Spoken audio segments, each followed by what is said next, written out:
Shop Velvet Online Women's Boutique to spice up your closet with trendy, unique looks. We have fashionable and chic looks at very affordable prices. Velvet Boutique offers free shipping all year long on all orders. Shop online at www.melvetboutique.com. That's www.melvetboutique.com. Like us on Facebook and follow us on Instagram. Shop Velvet Online Women's Boutique.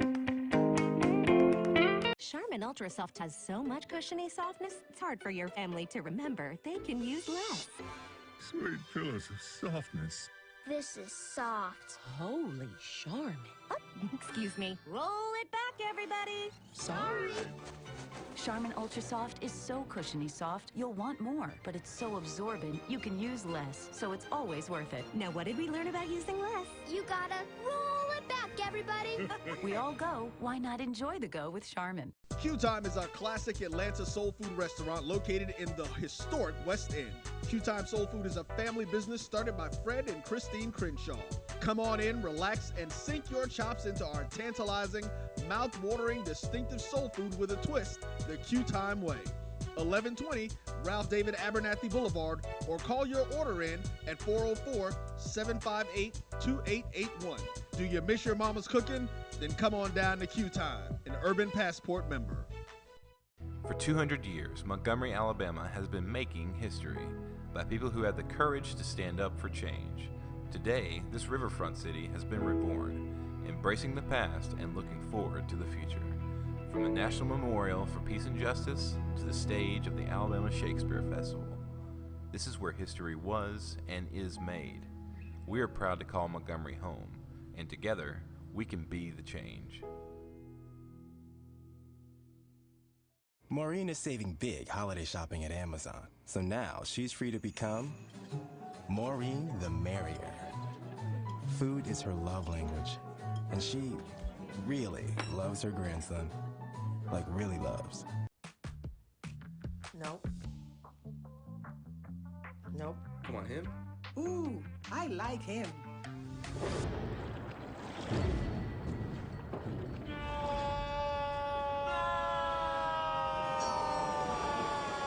Quick, the quicker picker-upper. Bounty picks up messes quicker, and each sheet is 2 times more absorbent, so you can use less. He's an 8. He's a 9. Bounty, the quicker picker-upper. Oh, that spin class was brutal. Well, you can try using the Buick's massaging seat. Ooh, yeah, that's nice. Can I use Apple CarPlay to put some music on? Sure, it's wireless. Pick something we all like. Okay, hold on. What's your Buick's Wi-Fi password? Buick Envision 2021. Oh, you should pick something stronger. That's really predictable. That's a really tight spot. Don't worry, I used to hate parallel parking. Me too. Hey. Really outdid yourself. Yes, we did. The all-new Buick Envision, an SUV built around you, all of you. Since 2002, Empowerment Resources, Inc., a nonprofit organization, has empowered more than 1,500 youth and adults in Duval and surrounding counties through its programs Journey into Womanhood, Girls Mentoring, Life Skills for Teens, and Parenting Education Coaching. To get involved with programs, volunteer, or donate, visit www.empowermentresourcesinc.org. Follow us on social media, facebook.com/empowerment.resources and instagram.com/empowermentJAX. Supermarket sushi, really? No. Wait, Troy, you work here? I'm never not working. Like Head & Shoulders Scalp Shield technology, up to 100% dandruff protection, even between washes. Never not working, huh? Oh, Troy, you're such a good teacher. Yeah, I know. Never not working. Never not working. Never ever not working. Are you serious? Never not working. Dandruff protection that's never not working. Head & Shoulders Scalp Shield technology. It's never too early to plant the seed, to share the tradition, and instill a sense of pride in your HBCU with your little ones. HBCU Pride and Joy Children's Boutique helps you share your school spirit with a wide selection of adorable kids' apparel and accessories officially licensed from your favorite HBCU. Visit hbcupridejoy.com and follow us on all social media at HBCU Pride Joy on Facebook and Twitter.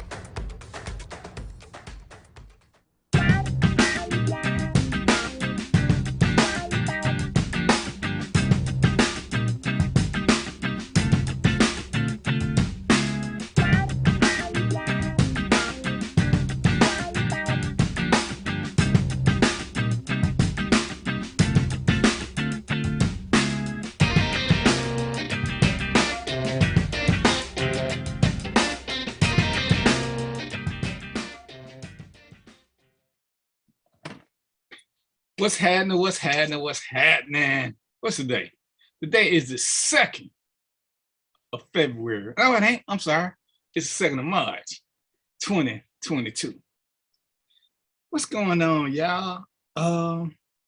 It's been a pretty interesting week. It's been a hella great month so far. I ain't 2 days in, but I ain't got no complaints about nothing and nobody. Not legit. I done got my share of pettiness in. I ain't got fussed at by management yet. Well, I did get fussed at a little bit, but I'm gonna take care of that too.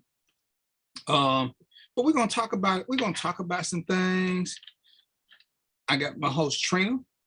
She's gonna come in and say her little piece on this real man, real woman thing, because that shit is really starting to irk my soul with everybody wanting to tell people what they should or shouldn't want. And we're gonna be in and out because me and him and I had this conversation. I'm sure I might be able to convince him to chime in and say a little something for the people. But first I want to talk about racism. And I want to talk about misconceptions and time and reality. See, I have slowly ingratiated myself with getting into politics. And I read quite a bit. And I know people. And I know people like Roy who get into politics, and I talk to other people who are into politics. I got friends, this is what they do. So, I like to chop it up and hear what they got to say. Now, I don't always agree with them, but when I told y'all before, they don't always agree with me. That's not the narrative. The narrative is to learn something, to educate, to have meaningful conversation and dialogue where we exchange information and everybody becomes just a little bit smarter about a subject than they were before. Because the big thing that I hate more than anything, and I just told my super producer, Roy, I blame him for this and I blame Trina, because they really hard on me. They are really, really hard on me when I give out misinformation. So guess what I make sure I try not to do out of ignorance? I try not to give out bad information. See, because when you say it because it's your emotion, I'm sorry for looking down, I'm setting up something. When you say it because it's emotional, then you pretty much can be guaranteed that it's bad information because you saying it out of pure emotion and nothing else because you ain't done your research. And we're going to talk about cognitive dissonance too. So, I was on the political front. Politics suck, period. They're good politicians, they're bad politicians. Period. And when we're dealing with politics, anybody who is really in the know will say, Trump made us better than Obama. He made us more into politics. He was entertaining. And we like the entertainment. Now, people don't like Biden, and I'm okay with that. But the reason they don't like him are mostly nonsensical. They don't like him because he's a racist. And I'm all down for this. But what did he say that was racist? And they point to what he said about schools 50 years ago. They point to something that, they point to Kamala said he said something 40 years ago. He did the crime bill. I forgot what year the crime bill came out, but that was 40 years ago. And I'm confused because at some point in time, what's up, Joshua? What's up, Mandrika? What's up, Varshay?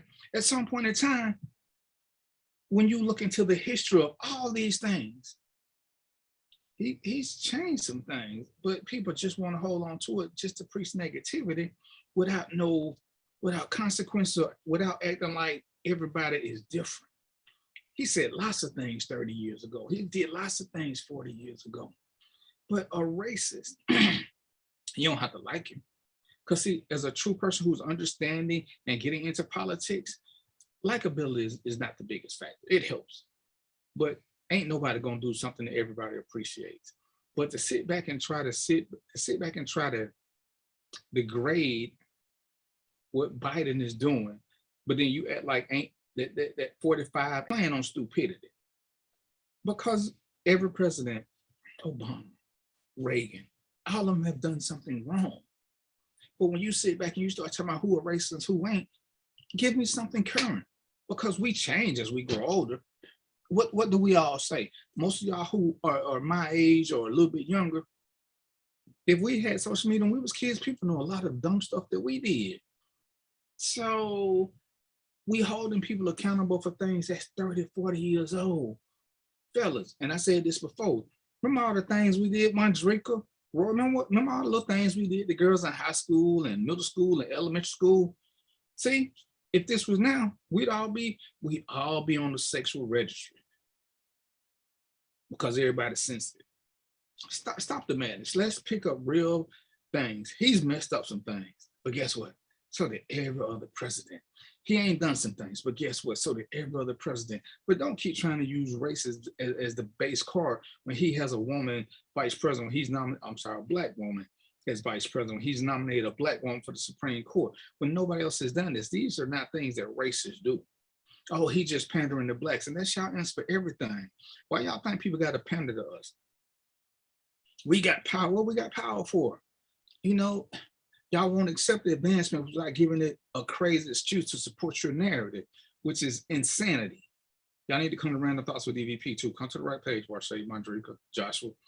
So just go on and say you don't like him, but don't try to sit back and base everything you want to on some outdated standard that holds no merit.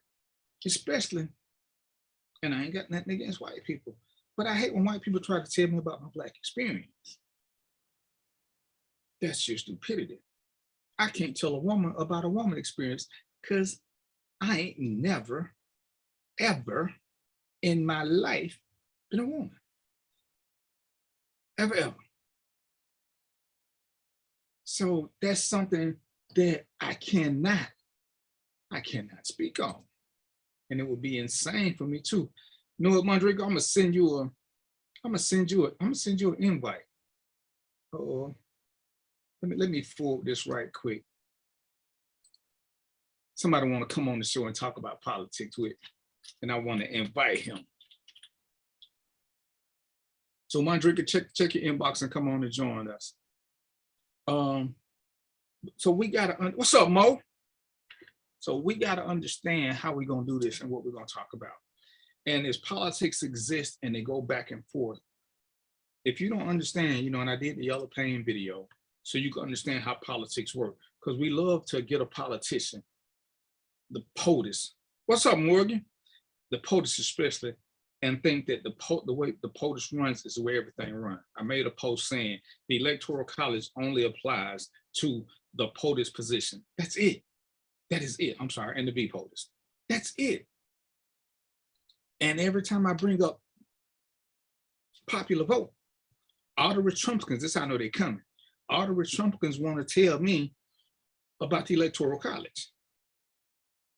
Okay, so if we're gonna go with the Electoral College, what was the problem with this last win when the Electoral College didn't pick him? Then they go back to vote. See, they try to get you to talk about something, but they don't want you to talk about the real facts. Because I stick to what I said, Trump ain't never won a popular vote, because Hillary won the first time, but she lost the Electoral College, which is when I start telling people to understand how the Electoral College works so that they could get it. So this time, Trump lost the popular vote and he lost the electoral vote. So what was the whole January the 6th thing about? What was the whole not wanting to give up power about? He lost. He lost. And now we want to hold Biden to a whole different standard. He ain't doing a great job. Was Trump? Oh, he would have been except for the pandemic. Well, damn, the other guy, the black guy who y'all said won from America, he had Ebola, SARS, H1N1. How many people died from the three of them combined under the black guy who was from somewhere else that Trump was yelling about? Nowhere near what Trump lost in his first month after he said it was under control and told Bob Woodward he just told y'all that because that's what he wanted to do. So, you know, let's just stop the madness. Well, yeah, Mondrick, because I ain't gonna be on this one long. I just did that was just my intro. So if you come, you need to come on, player. Where do you see him in the waiting room? So I just got a call from Travis, and I guess on either his show or my show, we're gonna talk about the gun law. I just need to do a little research before I talk about it. Nope. But Kemp is doing, according to what Travis told me, Kemp is doing what he said he was gonna do for his constituents. His constituents are the people that voted for him, not the residents of the state of Georgia. And Kemp is twofold. He's done some good things. He has been fairly honest about the election. The vote thing, not so much. Exactly, Rick. I'm talking about that cult. And you know, when I try to talk, because I have true Republican friends, and they're good people. It's like I got some Democratic friends, good people who understand the nature of politics. You can have a conversation with both of them. But when you have a cult, somebody who won't ever admit that their party is doing wrong, who can't say where their party screwed up, you are never getting nowhere. You will never have meaningful dialogue or meaningful conversation with this group of people, because in their world, their person has never done wrong, which means you lost. So what do you get from that? Just confusion. That's all you're gonna get. That's all you're gonna get. And it's what's the word? It's akin to being dumb. But hey, it is what it is. Mondrick, where you at, player? Because I'm really, like I say, this ain't something I want to stick on. I just wanted to touch on this and keep it moving. Because I want us to stop repeating things that we don't have time to research or look into, or if we don't have the ability to research into it just because somebody said. You know, one of the things that Roy allows me to do is to speak my piece. But when I speak my piece, I normally try to have sustainable facts behind it. I don't have the time to put up all my links in here, but if you come to my page, you'll see most of the links. Or if you inbox me, I will tell you. So I ain't gonna tell you to look for yourself, because I hate people that do that. Because if you can't find what I'm telling you, because I got a super secret link somewhere, then you ain't gonna ever do it. So if we're gonna have a conversation, I gotta be willing to share and cite my source so that you can go and read it, and then we can have meaningful conversation because we are speaking the same language. What's up, Mo? What's up, man? Mo showed up. Where you at, Mondrica? You wanted to come here. You wanted to come here and tell me something. But see, and I'm gonna use Mo for instance. Me and Mo can talk. Me and Mo can have a police conversation all day long. But if he's talking about his state, don't talk about my state, we're not having the same conversation. He sent me a book. So now we can talk the same conversation, because I can tell him things that I'm learning from his book where he was right about this or right about that. But even before I do that, I can look up the city and state law, and I can tell him why they're different or they may not apply to what he's saying. Because where do you live, Mo? Arizona. Mo is in Arizona with the desert sheriff. I'm in Georgia. The laws ain't the same. So we can't sit back and say what's here should happen there. And if we talk about a case of Missouri, then ain't neither one of us talking firsthand knowledge. One of us got to do research. And for it to be an intelligent conversation, both of us should do research. So Mo can say, this is what I found in Missouri law. And I can say, no, that was overturned in, because I'm supposed to be the one who knows the most since I lived that life. So when people ask me about Georgia law, I can speak on it quickly. When they tell me about their state, I need a minute because I don't know it, which is one of the things I have recommended. That there should be one law for the whole United States. That way there's no confusion about what's going on, and we don't have this federal law, Georgia law, Missouri law, Arizona law, North Carolina law. That creates a whole lot of confusion. And this is I'm glad Mo secretly shot that in the head, even though he did it. And this is where I keep telling y'all, when you go back and look at that crime bill that everybody whined about with Joe Biden, that was for federal crimes. Joe Biden don't have no effect on state and local, none. So when everybody talk about under him and Bill Clinton, more people went to jail, unless they were federal criminals, nothing happened to them. But y'all keep repeating ignorance because somebody telling y'all to.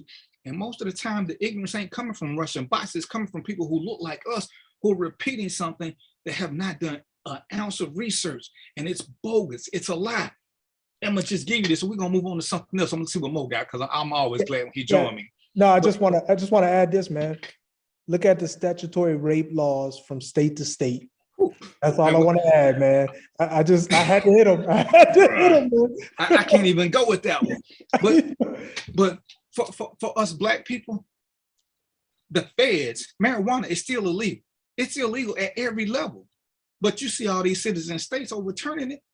Understand that in the federal system, marijuana is still illegal. That's what the crime bill says. But see, y'all don't understand it. Oh, my brother went to jail. Unless your brother was a super duper trafficker, ain't nothing Joe Biden signed had nothing to do with him. Nothing. But everybody thought it had this wondrous effect. What it did was gave city and state power to do stuff and blame somebody else. But they didn't cite them under federal law. They cited them under city and state law. But y'all don't want to read. Y'all don't want to read. And because somebody complained and said, oh, they did this, you jumped on that bandwagon and ran with it. Oh, you defending the white man? I ain't defending nobody. I'm just telling you to read. Read what it say. The hypocrisy. Yeah, the hypocrisy is real, man. You know, part of the confusion that DVP is talking about is deliberate, because we need to stay confused if you want to keep arresting people and you know, making them the fault of the problems in America. And it's kind of simple. Stop doing shit and you won't get arrested. But I know that's too easy. That's too easy. And this is my big thing. Like I said, this ain't what I want. This ain't what I came here to talk about. But we whine, and we want to vouch for criminals. Now, if we want to talk about whether or not sentencing is fair, see, that's a fair argument. But I gave y'all something for that too. When the sentencing ain't fair, once again, y'all got to quit using different states. Use the same judge. If Judge Wilson give Mo 20 years for weed and he turn around and give white boy Ken 6 months, then you got an argument. But you got to use apples to apples. But every time I ask y'all to call out a judge, don't nobody want to do that. You want to point to everybody else. Judges gives ain't now district attorney gave nobody a sentence. Not the first one. Ain't now police convicted nobody or gave nobody a sentence. But y'all don't want to talk about that because y'all scared to do some research and call out these names. Again, I appreciate it when we go over the names of all the people who are killed and all this. But if we don't call out the names of the judges that don't sentence cops, if we don't call out the name of district attorneys that don't prosecute cops, all these are elected officials, you're peeing in the wind. So if you're going to be woke and you're going to have this third eye that you didn't get from the COVID shot, do some real shit. Quit talking about your third eye and your wokeness and your hotepness, but you're sitting there talking about how the white man holding us down. But then you tell your kids they can be whatever they want to be. See, that's cognitive dissonance. You saying two things that are, you got two conflicting thoughts. Your kids can be whatever they want to, but you can't because of the white man. The white man ain't going nowhere. I'm gonna let y'all in on the super secret fact. And this ain't come from one of my super secret meetings. The reason the abortion bill came about is because the white race is dwindling. They don't want to be the minority. See, it wasn't even about us. Everybody, no, they want white people to stop having abortions. It's too close to 50-50. They don't like that. But hey, I know your favorite black strategist ain't telling you that. He telling you they want to control you. They don't give a shit about you. They don't give a shit. They know we ain't going to real doctors. They want real doctors to stop doing this. But anyway, so Mo, man, how you doing, man? I'm glad you're good, here. Man. I'm good, man. How you doing? I'm good. So we're gonna move on to the next phase. I tried to wait on Mondrick since he said he wanted to be a part of this, and Trina is coming. But because Mo, when I met Mo, you know, he was part of DVDS and they was doing the relationship stuff and they asked me about it. And I don't mean to be controversial. The purpose of dialogue is to give an alternative view or another side. And, you know, I hate when people say generically what real men and real women want, because it's utter stupidity and it's ignorance and it's arrogance because you're trying to push your values on me. And I think on one of the first shows when his partner has said something about a good woman. And I'm gonna just tell you this, and it ain't me, but I know men who like conflict. So stop saying all men want a peaceful woman. A lot of them don't. They like drama. And there are some couples who are built for drama, and that's what they do. Might not be you, might not be Mo. But I guarantee if Mo look at some people he don't deal with no more and see their relationship, and some of these people been in a relationship 10, 15 years. So theoretically, they should be relationship extra, but they've been fighting 12 of them years. So can we say that that's even the norm? So, you know, that's what I want to do with this show. Every man, every woman likes something different. And guess what? They're all real men. They're all real women. I can tell you what I like. Mo can tell you what he like. Go ahead, sir. Oh, no, I was just going to tell you a story, man, because the point that you're making is very important. And let me tell you the first time I ran into it.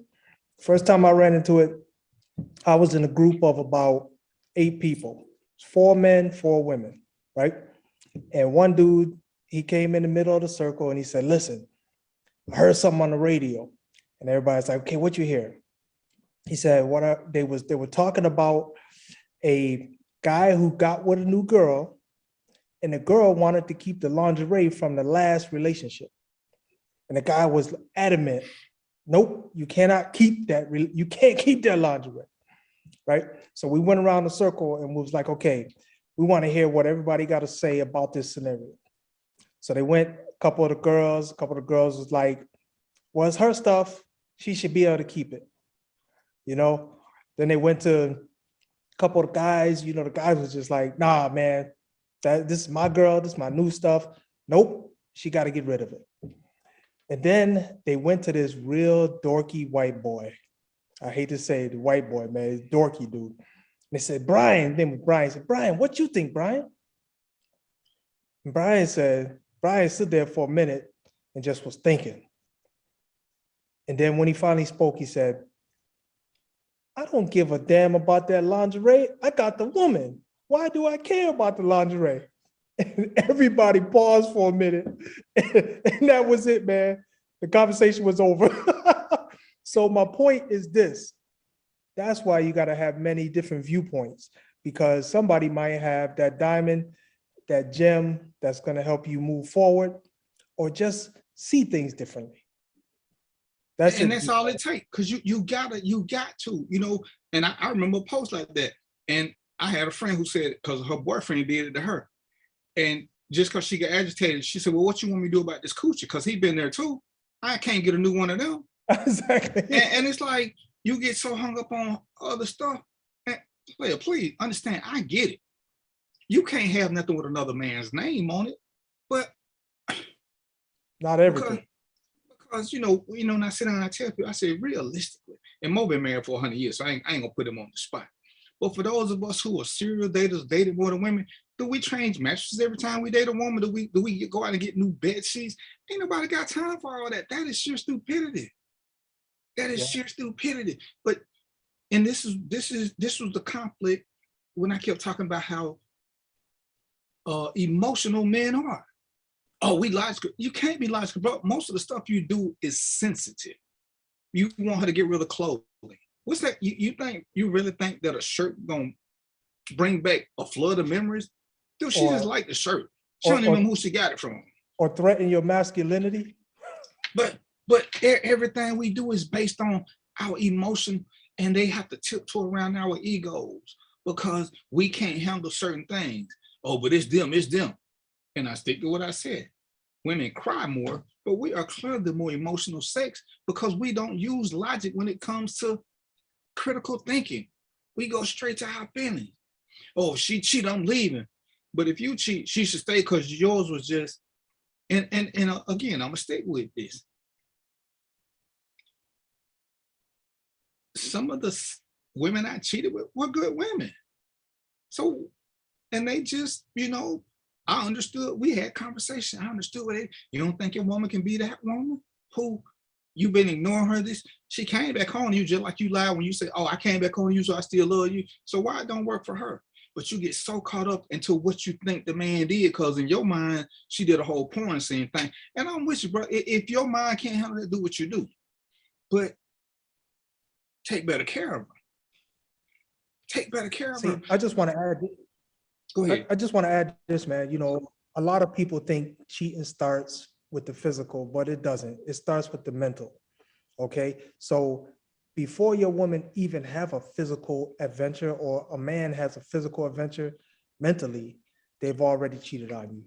Just deal with it, man. That's just the way it works. And unless you just dealing with unstable people, most of the time, and I've been Jody. Most of the time, fellas, it started long ago when you kept ignoring her and she gave you signs.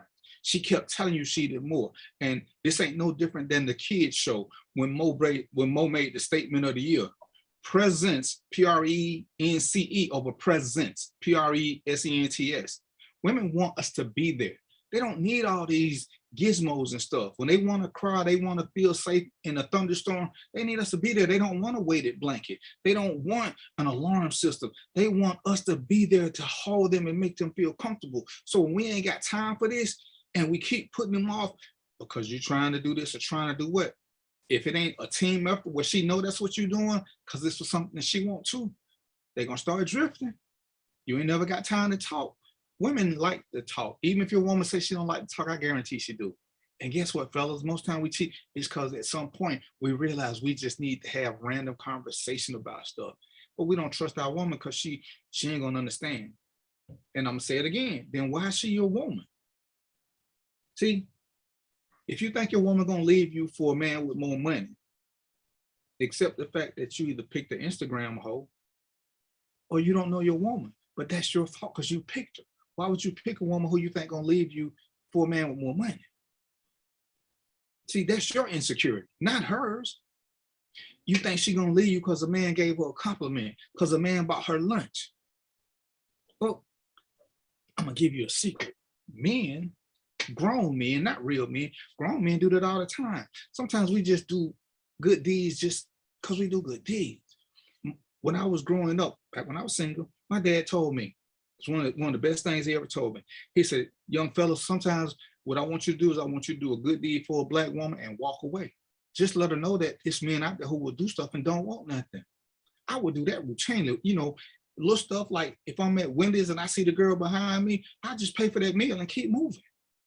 I would just, you know, I ain't doing no $1 million stuff, but it's little simple things. It's like when we stop and change a woman's tire. I ain't even exchanged information with this woman because I didn't see what it had to do with nothing. I saw a woman who needed some assistance. I checked to see if she called AAA. She didn't. She was waiting on her brother, somebody. I had some spare clothes. I changed the tire. She thanked me. She wanted to cook dinner for me. And I was like, ma'am, all I need you to do is drive off and be safe. Yeah, hey man, I gotta chime in on that one. I did the exact same thing, DVP. And I'm telling you, man, this girl wanted to put me in the package and take me home. And I was just like, listen, ma'am, I'm just here trying to be a good citizen. That's all. Right. It's like you got brothers to say, you know, this is what real men do because we don't like to see damsels in distress. We don't want that because we want somebody to respect our queen the same way and stop and help her when we at work or we 45 minutes away. And baby, I'm on the way, I'm 45 minutes. If it's rain or whatever, yeah, I would appreciate, you know, a good brother stopping by. Or what I like to say is, you know, it would be imagine this world, man, if, and I'm just speaking to the black people, because those are my people.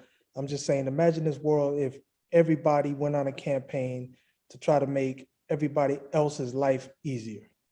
When you can, you know what I'm saying? Right. You're not obligated, but when you can, if you can extend a hand, if you can help that lady, you know, with something she's handling with, if you can help that brother with something he's handling with, our world would be a lot better. Yeah, it ain't gonna kill you. She coming, Robert, slow your roll. It ain't gonna kill you to do a good deed. And you know, we gotta stop thinking that everybody who do something wants something. It ain't that way. There are good people out there.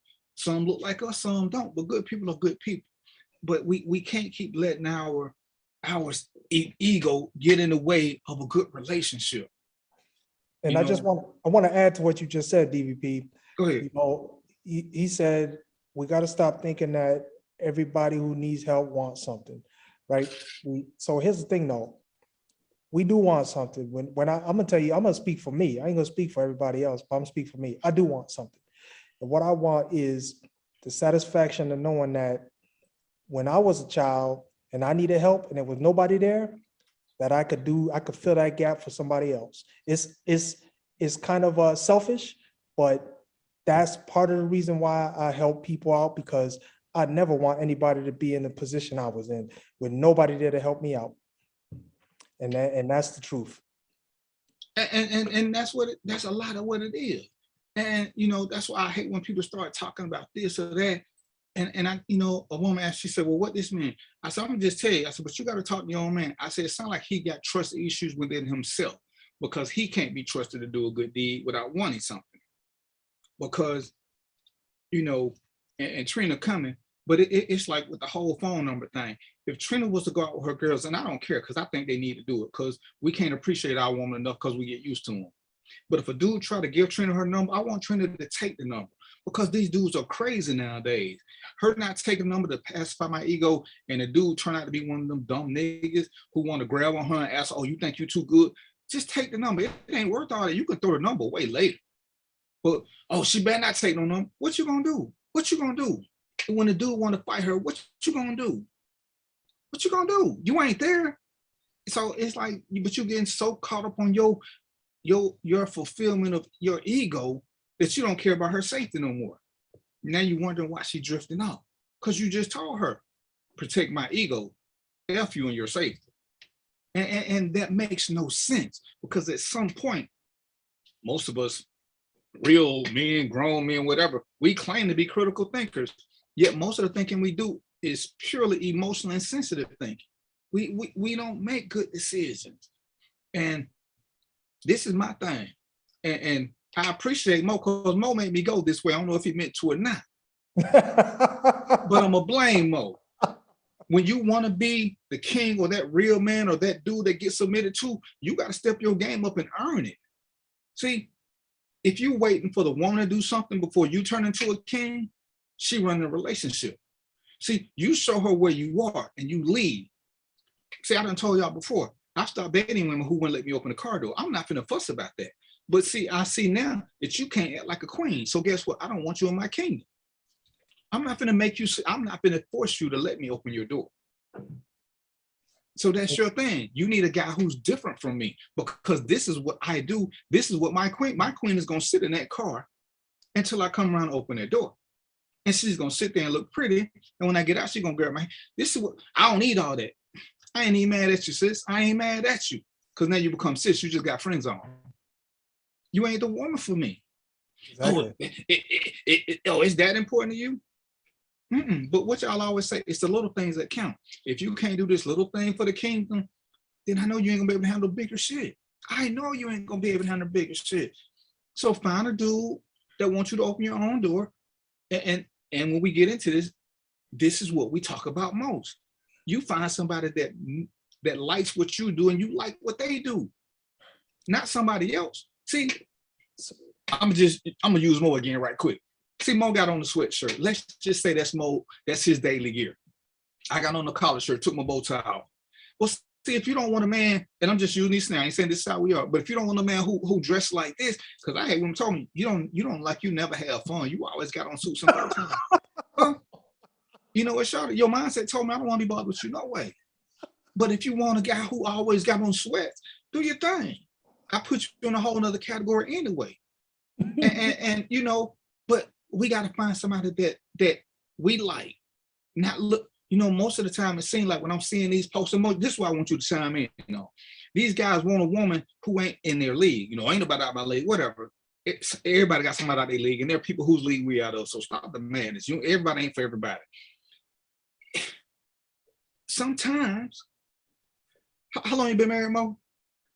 Oh man, it's over 20 years. I don't know. Okay, so it's over 20 years. So Mo at least 45. So before he got married, Mo dated several women, I'm sure.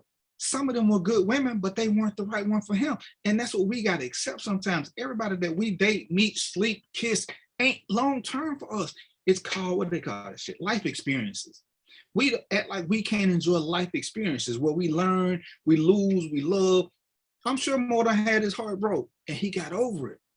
And he found the right woman for him. But without all the process going, he couldn't have made the same decisions. You have to lose in order to grow.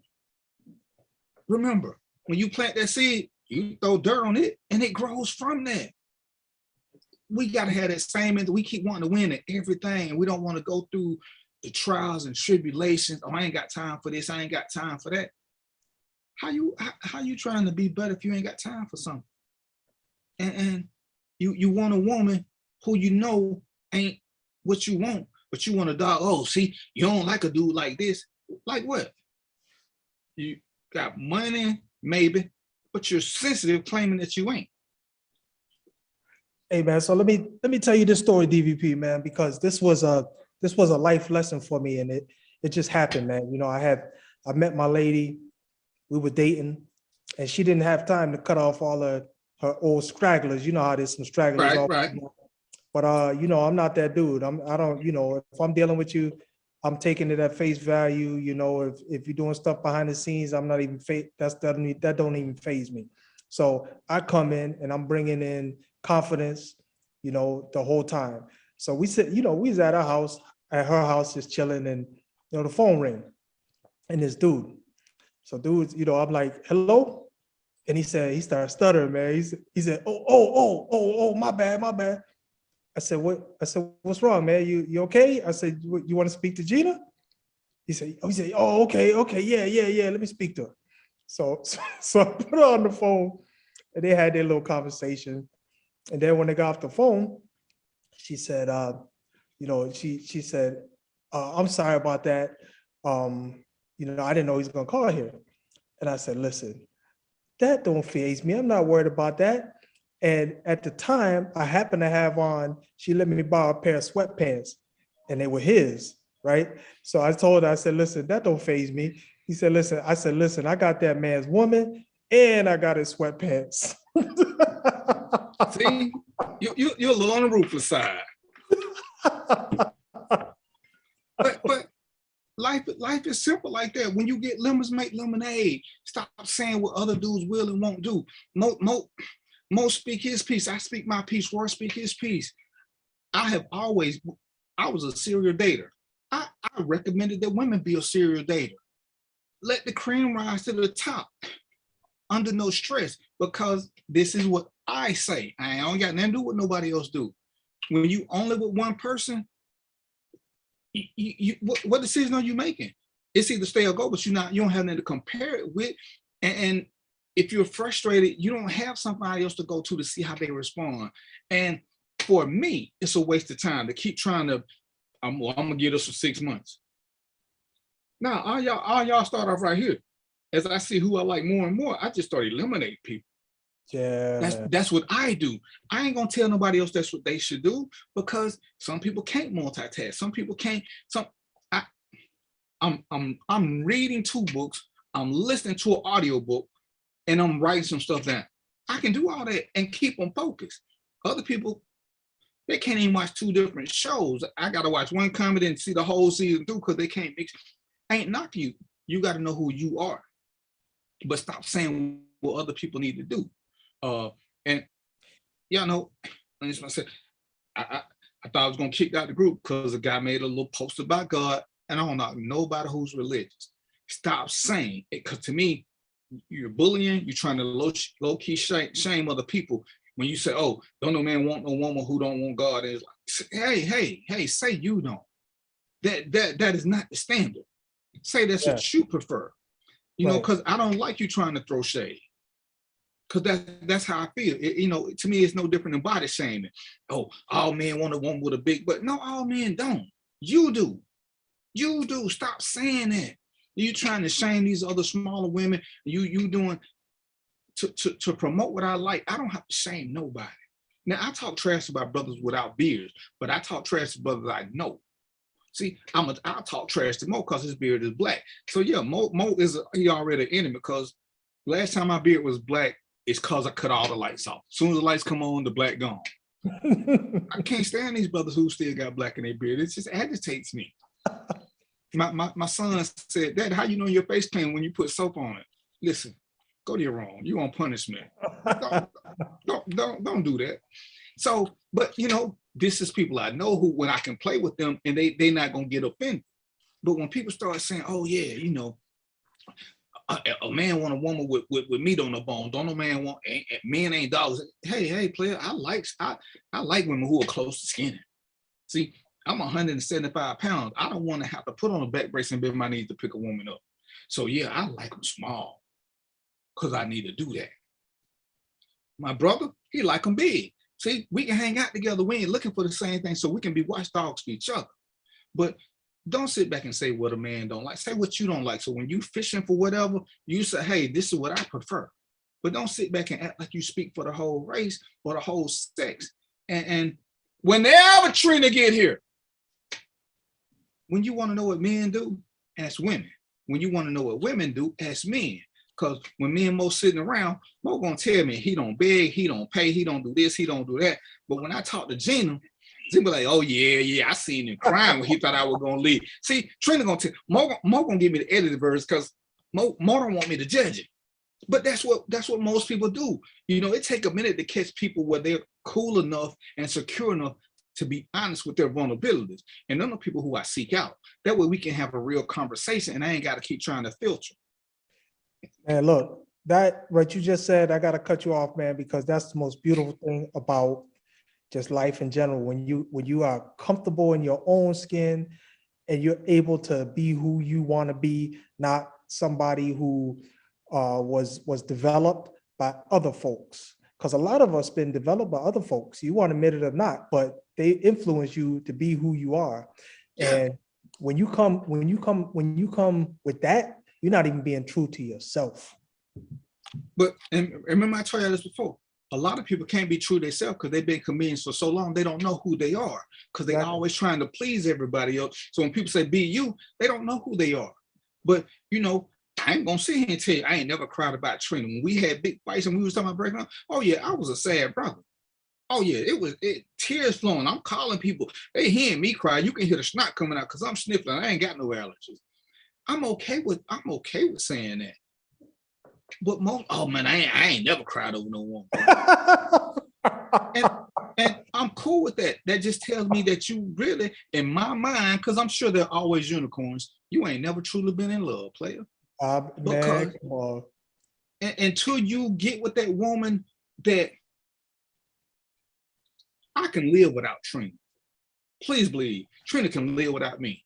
I would rather not. Until you get that person in your life, then you really ain't even been in no real relationship. You just been sexing a bunch of different people, lying about your feelings. All right, there she goes. The beautiful Trina Marie finally showed up, and she got the red lipstick popping. She got the curls a banging. So now we here to talk about this real woman, and I want y'all to hear.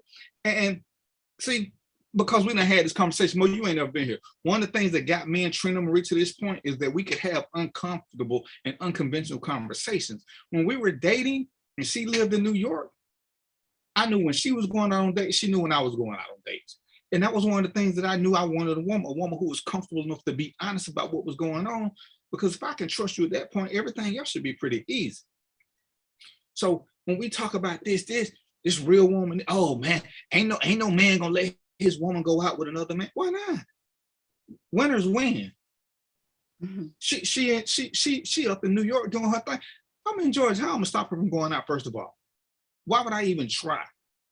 And before I get her to come down to Georgia, because I knew I had an ulterior plan, I need her to go through all this and make sure she want to come down. Because I don't want her to come to Georgia thinking about what if I would have stayed in New York with X, Y, or Z. So go on and date X, Y, or Z and know that when I come to get you, this is what you want to do. As opposed to coming here thinking, damn, my life would have been better with them than with you. Oh man, you crazy. What if she wouldn't have chose you? So then I would have brought down here just for the lead. See, that's a stupid mentality. But well, go ahead. Let me add. Oh, before you give the mic to Trina, hold on a second. Let me just say this, because a lot of people think trust is aligned with distance. You know what I'm saying? So just because she live in a different state, the level of trust that you have for her shouldn't change because she's in a different state as opposed to living with you. It's the same level of trust. It's the same person. So don't fool yourself. based on what DVP was saying, they dating long distance, it's okay. That level of trust should be the same. But it was that conversation, because we went on the show, and I'm gonna let you talk after this, Trina. But a guy tried to ask Trina a question, and he was like, "Oh yeah, I know you can't tell the truth." Why she can't tell the truth, player? me and Trina don't play games. We talk. I knew about her exes. She knew about my exes. I had a sheet when I wanted to ask questions, because I be wanting to know stuff. I want to know. To me, I can't know who you are if I don't know who you were. I need to know where you came from to understand what we doing. See, if I say, "Oh, my past don't matter," well, if that's what you believe, I'm cool with it. But your past absolutely matters, because some of the decisions you make are going to be because of your past experiences. So come on here, Trina. Robert been looking for you. Robert want to flirt with you, so I'm gonna stay at Robert shortly. But go on and give Robert his hello, and share a little insight with us, because we're gonna get it now that you're here. We're gonna get into this whole real man, real woman, and all this other BS. Because I want to see the dispel this right now. I thought you were about to ask me a question. Oh, I would actually, we've been waiting. You, Robert, did you have a question? But tell us about this whole, real. What does a real woman want from a man, Trina? I don't know. I don't, we don't do the whole real woman, real man thing here. It's all kind of stupid, because at the end of the day, if you're an adult male, then you're a real man. If you're an adult woman, you're a real woman. So, I really don't have a whole bunch to say about that, because I think anything that people say, like try to put one thing on everybody, I think it's all stupid, and I just kind of disconnect, Yeah, because if we're being honest, just me and you right now, would you recommend long distance dating to people? Do you think that you would have ever been a victim of long distance dating to marriage? No. Would I recommend it to people? Yeah, I would. It definitely depends on the people involved, as to whether or not they can work it out. There's lots of people who have. So, and it worked for us. So it's kind of hard to be a success story and say, no, don't do this. It's, like anything, it's not for everybody. But, you cast a spell on me, but that's a whole nother story. What was you finna say, Mo? I was just going to say, listen, I had, when I was out there dating, man, I had a lot of women in close proximity, but the woman I ended up marrying lived a state away. I was in a long distance relationship, but she was the right one. So there's no way I was going to limit. If I would have limited that, man, I would have been here crying today. You know what I mean? But because I didn't put that limitation on myself, and I was like, let me see if this can work. I ended up meeting a good woman. And but the real men, they ain't gonna do that. Ain't no real man gonna wait for this. Ain't no real man gonna wait for that. Well, and it's like, dude, just say you won't. Say what your limitations are, and live with that. But quit trying to shame everybody into knowing this, because if you don't, unless you date men, you don't know what the hell real men want. Trina can, a lot of conversations me and Trina had was about what men and women do. Because Trina would be like, well, I think women do this, but I don't know. And she'd ask me, because she don't date women. And I'd be like, yeah, dudes say this. And Trina was like, yeah, no, they don't. Because she dated them. So she can speak from a point of expertise. She can deal with facts. I can deal with the lies they tell me to try to keep me at a respect level.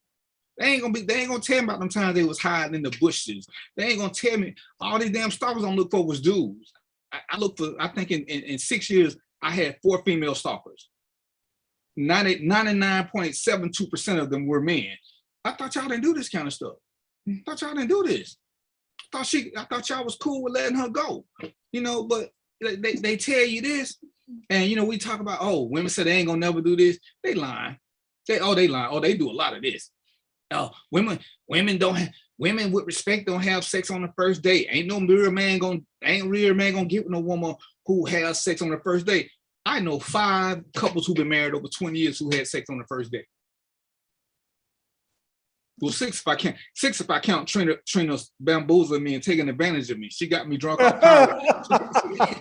She got me drunk off power and took advantage of me. It was Doritos. Don't forget the Doritos. Oh yeah, see, she admitted to it. Y'all heard it, right? It's memorialized. Jess, you so stupid. Just to my gas price is too high for long distance relationship. You better be within a 15-mile radius. Jess, you need help. But like I say, it was the whole thing with this real man shit. and Mo was in your group, it just agitated me to the point I had to say something. And I made the post about Big I, Big F. No, look, listen, I know, and I'm gonna tell you, you know, that's an attack on a man's ego, but it's not really, because the information that is being discussed is not even factual. You know, real men don't do this, real men don't do that. But most of the time, the people saying it are not even real men. And more importantly, they ain't in real relationships. So it's like, exactly. Who the hell are you? How you become an authority? You ain't got no woman, you ain't got nothing, but you saying what people in marriages should do. Oh, I ain't going 50-50. Hey, if 50-50 work for a couple, let them do them. If it don't, let them, because for some people it work, for some people it don't. That's what you gotta. Go ahead, baby. I feel like it's you know, more of an insecurity when people say things like that and they're looking for validation from other people to make themselves not feel, you know, strange or like an outsider or whatever. Yeah, no, you're definitely right, because I've seen that go to a point where it's almost cultish, right? Mm-hmm. You gotta subscribe to the same thing I subscribe to in order for me to really feel validated. Right. That's ridiculous. Mm-hmm. Yeah. Me and Trina's been one of the great things about her, and I ain't gonna gas her head up. She already looking pretty, and Robert finna get stabbed. Is that I learned a lot from Trina. We had a lot of conversations where we talked about stuff, and because we were far away, and I tell people one of the best benefits is we didn't have sex getting away of everything. Because when you live close, sex is always, when you get too close, that's just what happened in the first 3-4 months. In our first 3-4 months, we saw each other 3-4 times. So we spent a lot of telephone time acting like retarded teenagers, talking to 3-4 in the morning. I'm listening to her snore while I'm playing PlayStation and crazy. But we had a lot of conversations about nothing. So we learned a lot about each other. I learned things, you know, we shared information just about a lot of little stuff. So I actually did get to know her, which made it easy for me to decide to want to get her. Yeah, there are plenty of women in Georgia. And Mo, it's funny you said it. But one of the commonalities that me and Trina had was she knew that her dude wasn't going to be in Syracuse, and I knew that my woman wasn't going to be in Georgia. I didn't know she was going to be in New York. I didn't know she was going to be 1,000 miles away. I figured, you know, she might be like, you know, maybe in Savannah, maybe Alabama. I didn't know I was going to have to go all the way to some snowfield place and get hit with some Doritos and tainted Powerade. But hey, I ain't got no complaints about it. But like I said, I'm listening to this real, oh, ain't no real man gonna let his woman go out. Why not? Either I trust her, or I don't. And with tests that we all give each other, what we call them a test or not, we see what we rank with. We see what we rank with people. You know? Well, look, DVP, who's stronger? The guy who could say, who feels like he's solid in his masculinity, saying, okay, my woman's going out tonight, I'm good. Or the brother that's sitting at home talking about, no, you can't go out because he's so insecure that something might happen. Which one's stronger? Well, you know, the one who let her go out, he's simple. And I said, you know what, fellas, y'all right, but women love simps, and women stay with simps for the longest, because y'all definition, you know, is a whole. We love to create definitions for word that's already got created, or we'll just create a word. Trina got a boyfriend now who love creating words and then get mad when don't nobody understand them. But what y'all call a simp, theoretically is a married man. Because we gonna do stuff for our wife. We gonna go above and beyond for our wife. But y'all dudes who claim y'all, oh man, I ain't gonna never simp for no woman. You mean single dude? You ain't gonna, you can't, you don't understand what it is. Oh, ain't no real, so you're a real man, but you by yourself. And it's strange because, you know, they sit there and they act like they want to treat women like crap, but then they still want one. Man, listen, I just want to add this, and I'm going to make it a little personal, but I'm going to add this, and I'm just going to tell you this. All them dudes that think like that, don't get sick. Do not get sick. Woo! I'm going to tell you right now, I got a woman, my wife right now is the only reason why I'm sitting here on this podcast right now, because she's taking care of me. She's helping me sustain and get through life.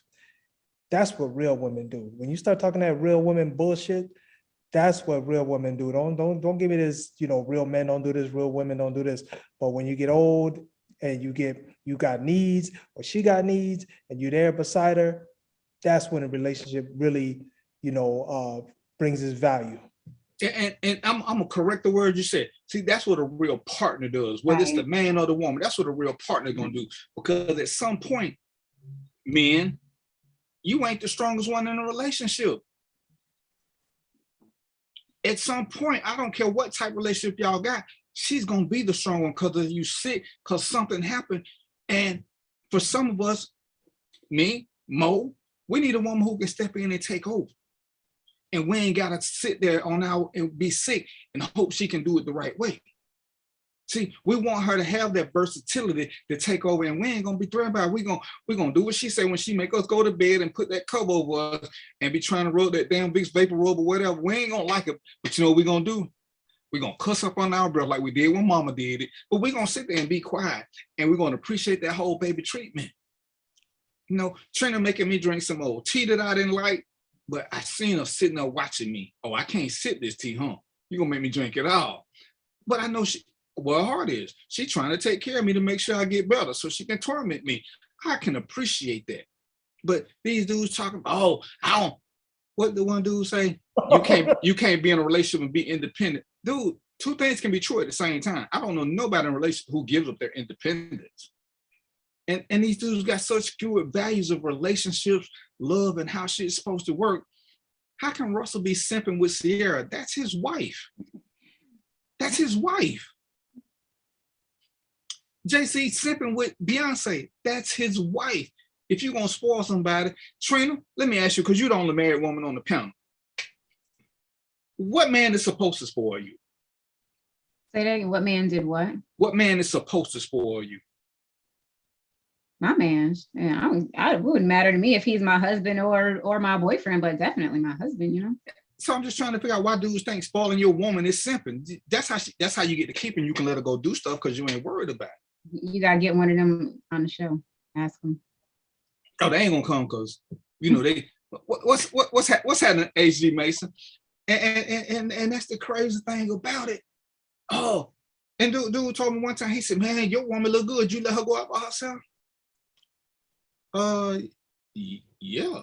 Who the fuck got time to keep trolling their woman? You don't worry about somebody else hollering at her? Dude, you seen the people gonna holler at her.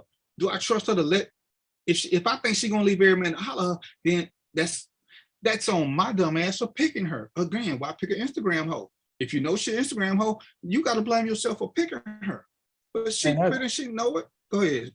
I was just gonna say, man, that's insecurity all day long, man. Let me tell you, we logical. We're not insecure. Men are not. We're not emotional. We're logical. We're critical thinkers.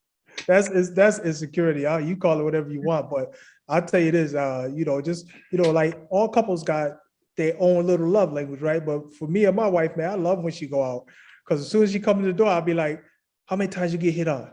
Like, yo, tell me the story. What happened? Sound familiar, Trina? Man, and it's so funny you say that. One day Trina was going to the grocery store. She called me. She said, "Why don't you just go to the strip club? Because I'm going grocery shop, so I ain't gonna be home for a couple of hours." And I stopped by the club, and one of my partners was there. He's like, "I thought you was going home." I was like, "Yeah, my wife said she going to the grocery store, so she told me to stop by the strip club for a little while." Man, she going to cheat. Bro, she could have just said, "Come on home," and she going to the grocery store. She still could have cheated. I don't get how you got cheating out of that. Man, ain't no real woman gonna tell her man to go to the strip club. Bro, you know, my woman come to the strip club with me. So I don't know what yours do, but see, we do lots of stuff together. See, we can go out and look at men and women and define who's good looking, and it ain't a threat to nobody. We can have open conversations about, if I went around, would you get that guy your number? And she can be like, yeah, and we're not finna argue about it in an hour and a half later. She got eyes, I got eyes. I can look at pretty women. I can't turn my head and walk into no wall, but I can look. Hell, chances are she's seen them first. Well, no, I saw her first because I got the better vision. But this is shit we can do because, and me and Trina, we cool about this. We ain't never called each other best friend, but we are friends. And what kind of friends you got? You can't have real conversations about shit. We got to keep having what's the word? Edited conversation. Oh, because I can't say this around her. Well, shit, why am I with her? But y'all keep saying these people your soulmate, they're your best friend, but you can't tell them certain things. What they do that at? What they do that at? I mean, hell, sometimes me and Trina sit around there and we'll think about an ex that we forgot about and talk about him. and we don't sit back and be mad about it. It's like, okay, all right, oh, for real, and keep moving. I'm like, man, ain't everybody ain't like you and Trina. I said, but me and Trina don't even tell the lie. Hello, we soulmates and best friends.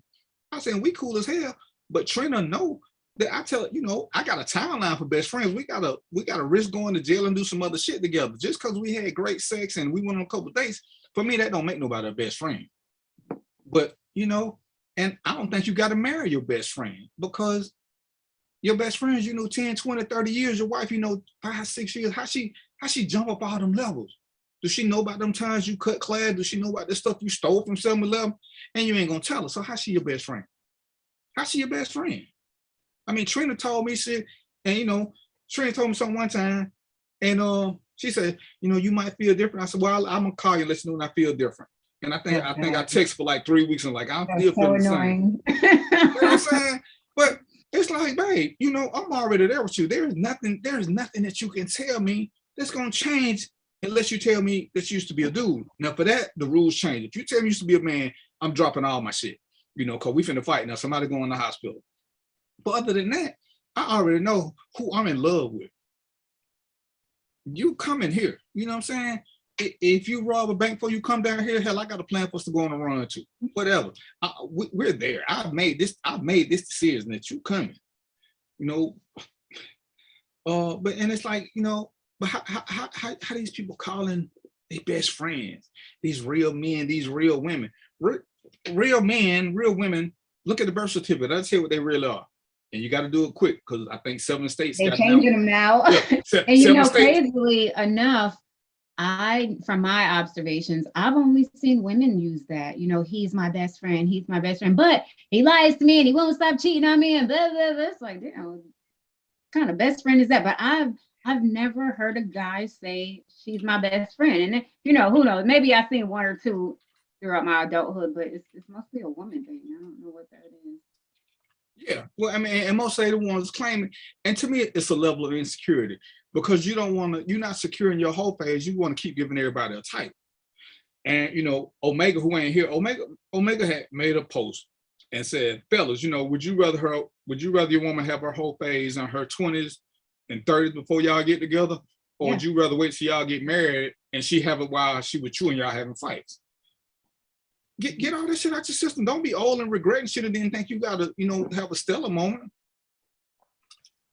What you got for me, though, Mo? You looking serious? You're making me nervous. Yeah, no, man. I'm thinking about what you're saying. I went through that same phase, man. You gotta look at some point. You gotta make a decision.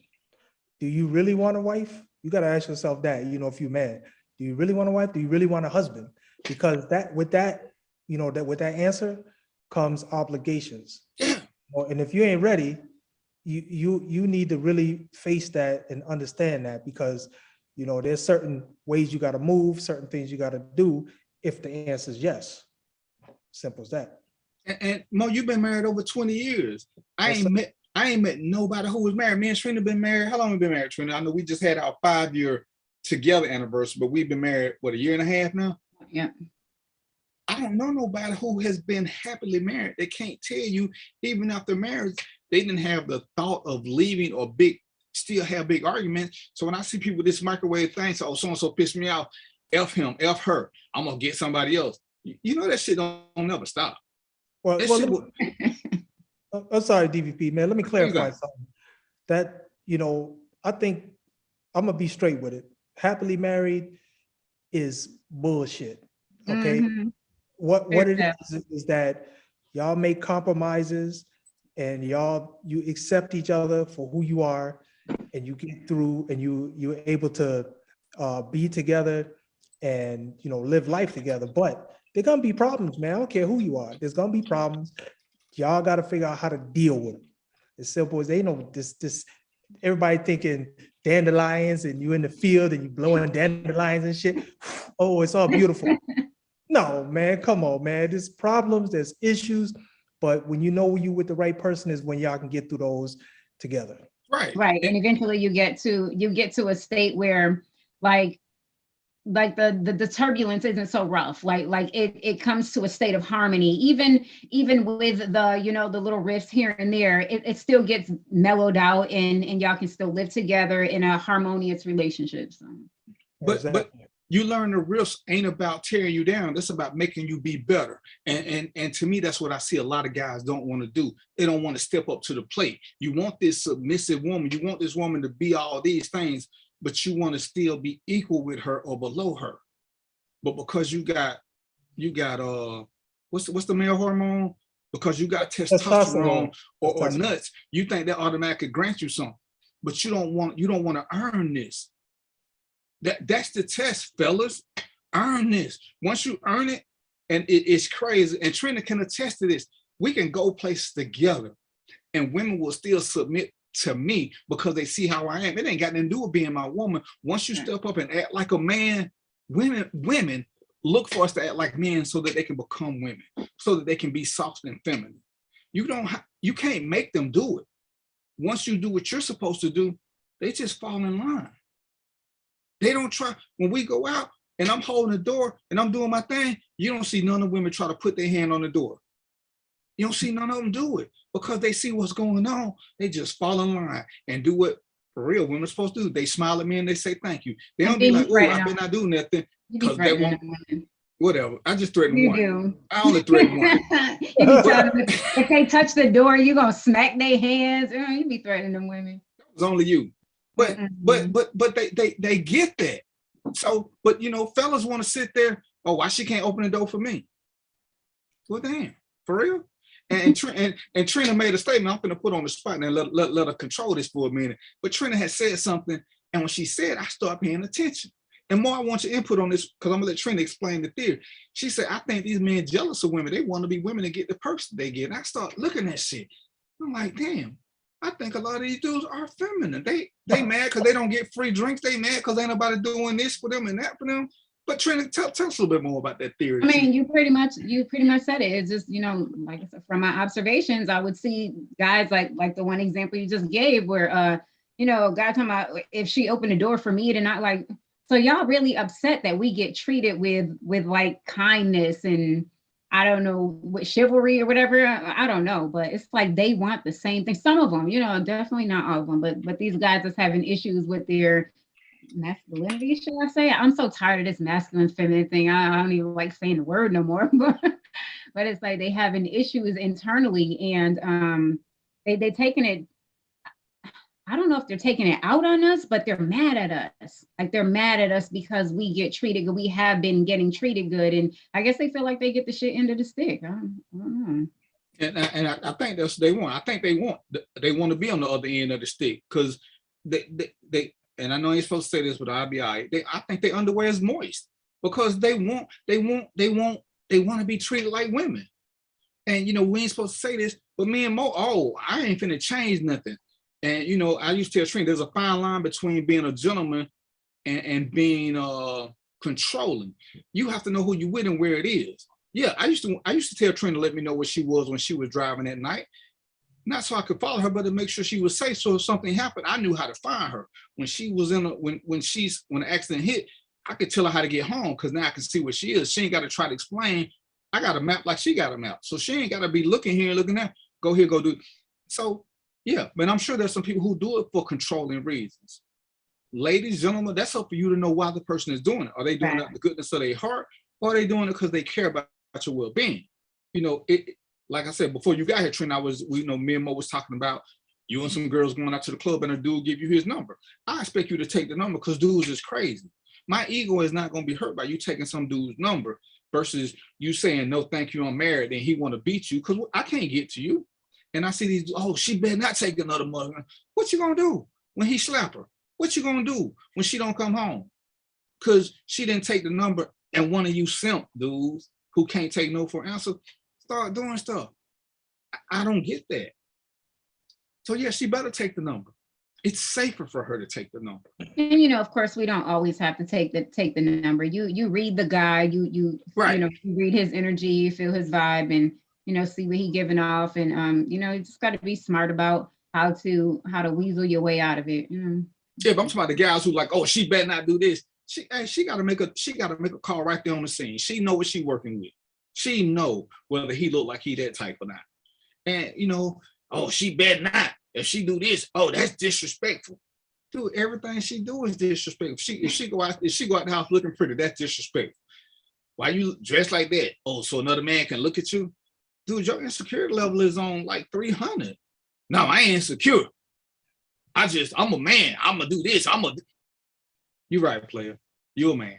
I ain't even finna argue about it. You a man. Just because your birth certificate say so. So since we talk about insecurity, let me break it up a little bit with a little funny story. So one night, my wife went out with her girlfriends, and they up at the club. This is Scottsdale, Arizona. So they up in the club in Scottsdale, Arizona. And you know who came in the club? Shaquille O'Neal. So Shaquille O'Neal come in the club. The music playing. Shaquille's a millionaire. He just come in the club. He just point to a woman, man, and it's supposed to be on like that, right? So he come in the club, man, and he pointed out my wife. He like, I want that one. He told the staff, he said, I want that one right there. So they went over to her, and they told her, and my wife, she's the type, she like, listen, I'm married, thank you, but I'm married. And then about 20 minutes later, she called me. She called me. I was at home that night. She called me. She said, hey, she told me the story. So y'all know what I asked her, right? I said, when he picked you, did you go? Get them free drinks. I said, did you go to the mansion? Did you see the place? Whatever. But no, we had fun with it, man. But that's me being a secure male, man. And listen, that's like a compliment, when somebody who can get anything they want in this world, choose your woman as somebody they would like to get to know. You know what I mean? Hey. So I wasn't upset at all, man. But why get a pretty woman if you scared of pretty woman problems?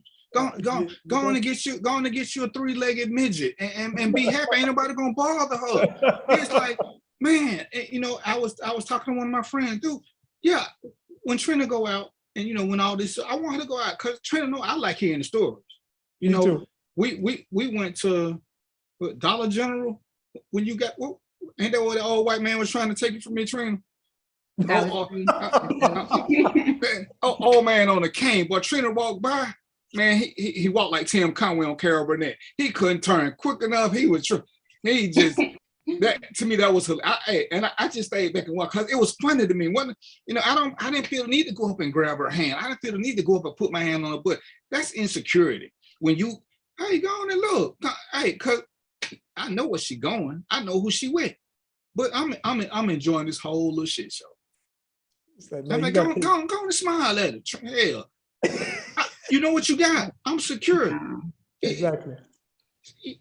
Am I really afraid that she ain't gonna come home? And hey, I ain't stupid. But I think that my chosen woman, if she decide to do something crazy, I think she know how to do it around me so it ain't all in my face. Cause can't nobody control nobody. But there's a level of respect if they gonna do something crazy. But these dudes talking about what you can't stop nothing, player. I told I used to tell I worked with a dude who used to call his woman every hour on her out and had to tell him, dude, just because you call her don't mean she can't be doing that. And she just know how long it's gonna take you to get home. That's a false sense of control because you can't, like you said, DVP, you can't control no woman. She gonna do whatever she wants. Right. She gonna do whatever she wants. And I'm like, this one I'm working 11 to 7 overnight. I said, dude, when you call her from this jail, she know you 75 minutes from home. That means she got 7 more good minutes left for sex. He said, man, why you got to say it like that? I said, because you calling her stupid. I said, dude, I've been showed it. I done had sex with one while he was on the phone talking to her husband. You telling him how much time he got. Stop. You're telling her you don't trust her. Y'all ain't talking about nothing. You waking her up. She got to be at work at 9 in the morning. Well, I want to make sure. Get you some cameras, but calling her and doing shit. But he couldn't grasp that theory. He's like, man, you don't want to call your wife? No, dude, I live with her. Sometimes I only want to talk to her every day. I damn sure don't want to call her every hour. That is ignorant, and we ain't got nothing to talk about. But that was his dynamic, and everybody got to find somebody who fit their dynamic. There are super needy women. There are super needy men. Guess who belong together? them super needy people. They don't need me. They don't need Trina. They don't need a Mo. And then there are other people like us that we can handle dealing with people who are independent.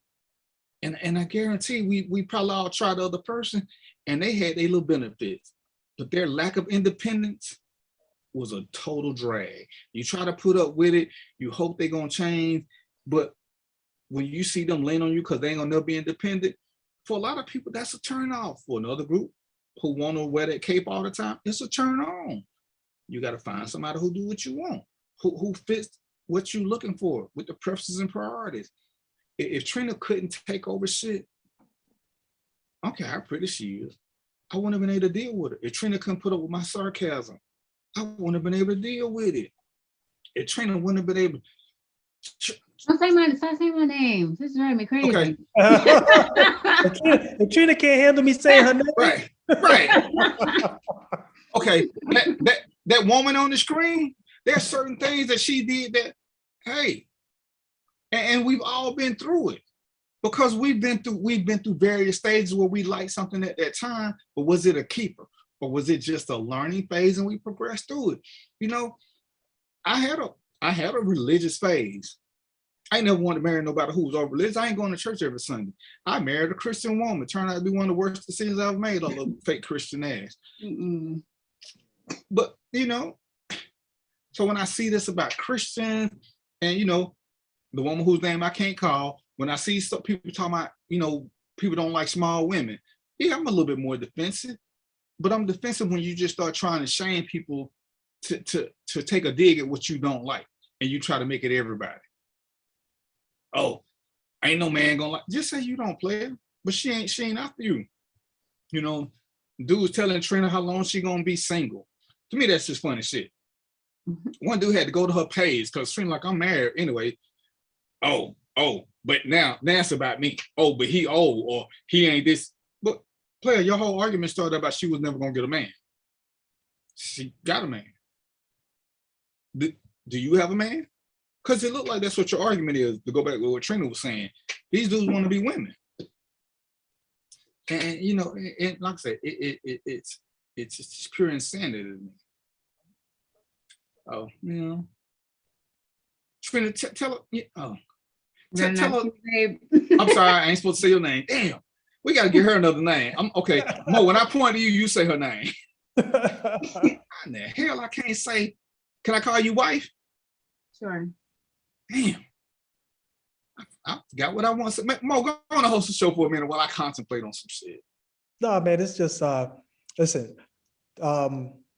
each couple, they have to find, you know, I know there's this book out there, I've never read it, it's called Love Languages, but I follow that mode and that code because everybody's different, man. You know, I can't apply what I believe to DVP and his woman. I can't apply, you know, they can't apply what they believe to me because we're all different people, man. And, you know, you got to figure out your love language in your relationship to make it positive, to make it work. You know what I mean? I've been married for over 20 years, man. And I'll tell you, it's not a walk in the park, man. You got to put in work. It's like anything out here. You got to put in work and you got to grow and you got to learn and you got to build and you got to do all of that, you know, to make it successful. You know, obviously it starts with finding somebody that has, I don't know, I'll throw a number out there. I'll say you could probably start with 70% in common. If y'all got about 70% in common, the rest will come over time as you build. But anything lower than that, man, you know, you may not make it. It may not work, you know, and that's just the way things work. Got nothing to do with me. You know what I mean? You could try it though. Try it out. See what happens. And I saw a statement. It's important that the values align. You know, exactly. Values need to align. Or even if they don't, that you're in line to align yourself with them. Because sometimes we don't know shit and somebody is truly influential on us. Trina made me start doing more research and I was a smart guy. I didn't do the research that Trina does. I picked up her habit. And you know, and I saw a post today. We have to be willing to learn, unlearn, and relearn stuff. Because a lot of stuff that we learn, it either changes over time or we didn't learn it the right way in the first time. And too many of us don't want to unlearn and relearn. And let me add to that, DVP, because I come from gutter ghetto. I'm gutter ghetto, man. You know, I'm talking just poor poverty. And my wife, she don't come from that. She comes from a different lifestyle. So anytime we wanted to go do something, she wanted to do something more aligned with what she knew. And I hated that shit. I'm gonna tell you straight up, I hated it, right? But over time, I grew to like some of the stuff she liked, and I brought her down to my level. I'm like, nah, we're gonna go to Joe's Chicken Shack tonight. And I brought her down to my level, and we eventually met in the middle. And now we got our own, you know, understanding of what we both like. You know what I mean? That's So nice. that's part of the process. You gotta sometimes you gotta go through that. And it's educating, and you know, as much as people hate the word when I say it, it's training each other, because you got to get to know each other. I read something about Cam Newton today that really disappointed me. You know, he been with this one girl and got 4 babies, got another girl pregnant and left the woman with 4 babies. And he said, the woman I left ain't the woman I met. And I'm thinking, dude, after 10, 15 years, nobody should be the person that you with shouldn't be the same person you met. There's supposed to be growth at some point. In 5 years, Trina shouldn't be the same Trina I met 5 years ago. That's insane. And I see a lot of people, oh, you changed. Who in the hell don't change? Ain't none of us the same person we were in the 2nd grade that we were in the 5th grade. And I think some of these people really believe that people ain't gonna change. You know, and then, you know, what's the sucky part about that? You know, I don't know their situation, but if they've been together for, you know, that amount of time, and, you know, he left because she changed, you know, possibly she changed, you know, towards a more negative, you know, energy vibe or whatever. But, you know, it's like, with that, how much did you have to do with that? You know, which goes back to what we always talk about. Creator. I'm sorry. Go ahead. I'm sorry, babe. I thought just, you know, you turn her into this ugly thing, but now that she's ugly, you don't want to be with her. But that's what you created. You know, you're not. I'm done. No, that's a good point. That's a very good point. But that's what we don't take accountability and responsibility for what we put into it. Because even if she had changed, and let's say she did, how does that correlate with you going out and get another woman pregnant? Let's just say me and Trina having a bad time and I want to go out. Well, if I go out and do something because Trina acting this way, how does that equate to me getting another woman pregnant? See, that's disrespectful. Because that's what made me say that, because he probably cheating on her. You know what I mean? Like, dude, come on, you're gonna probably put that woman through the damn ringer. So of course she ain't gonna be all, you know, happy and, you know, all the damn time. You sitting here stressing her the hell out. Yeah, I'm just talking like I know their situation, but just going to get another woman pregnant, that just sound like you have been doing some shit. Because you should have left before that if you felt like it was okay to get another woman pregnant. See, and that's where I kind of draw the line at people staying in a relationship. Yeah, we can have some tough times. We're gonna get through it, and somebody may do something crazy, but don't bring home no evidence. And you get another woman pregnant, but you talking about she changed. Sure. You know, but and you know. And for me, and Mo said something about this, at some point, you got to be willing to have uncomfortable, unconventional conversations. Because what we do, and you know, one of the things I talk about, a lot of us get married and don't ever talk about money. Because we just hope everything gonna line up. One of the very first things that me and Trina talked about was credit scores and financing. I watched Trina. We had a quick conversation about it. Trina started doing little shit. I ain't tell her nothing that she had to do. She just started doing it. She started asking more questions. Oh shit. You know what I'm saying? All you gotta do is just mention it and bam, they run to it. So she wanna know more. I can't blame what she don't know. She done told me her past. This ain't something that would have came. Hell, like finances didn't come for a lot of us. So now that I know something about it, when I'm telling her, she ain't looking at me like, oh, he think he better than me because his credit score better. She's just like, oh, that's what I said. This is what you need to do. This is what we're gonna do. And bam, she ran with it. See, she was willing to learn something without taking an offense to it. When she tell me to do stuff, I'm like, I don't understand, but I'm listening. What about Nick Cannon? Trash. Yeah. I got him on my list right here. I got him on my list. I'm gonna let you go first, Mo, but Antoinette asked about Nick Cannon. Yeah, y'all was talking. Look, here's the thing. Y'all was talking about Cam Newton, and you know, I think I heard something around like four kids or something like that. He got 4 with one woman, and he just had another with another woman. Okay, so that's 5 kids, and then you got Nick Cannon, and unfortunately, I got to throw my man DMX in there. All them guys got a lot of kids. Okay, here's the thing though. There ain't enough for you to go around, man. Them kids need a particular share of you, and there ain't enough to go around. I don't give a damn if you got money. That got nothing to do with it, man, unless you're going to just be retired and just babysitting and take care of kids your whole life. But what I'll tell you is that those kids need a certain amount of their father or mother so that they can be cultivated properly, because otherwise they're going to be problems. Right. Okay? You know, it's just going to happen that way. And money don't solve all issues, especially with boys. Money will not solve them. And you know, my whole biggest issue with Nick is that he's picking women who don't look like us, and he's making them financially secure. One problem. The way he's spreading his seed, and Mo, again, this is on you, he ain't giving presents over presents. All he can do is give gifts, because you bouncing from spot to spot to spot. You're leaving victims behind you every time you do this. Oh, I got money. So that's a white man's mentality. Let me pay y'all a little bit for this hardship I'm gonna put you through. Because all these kids are a little too close in age, so you can't go to all these events. They're a little close in age.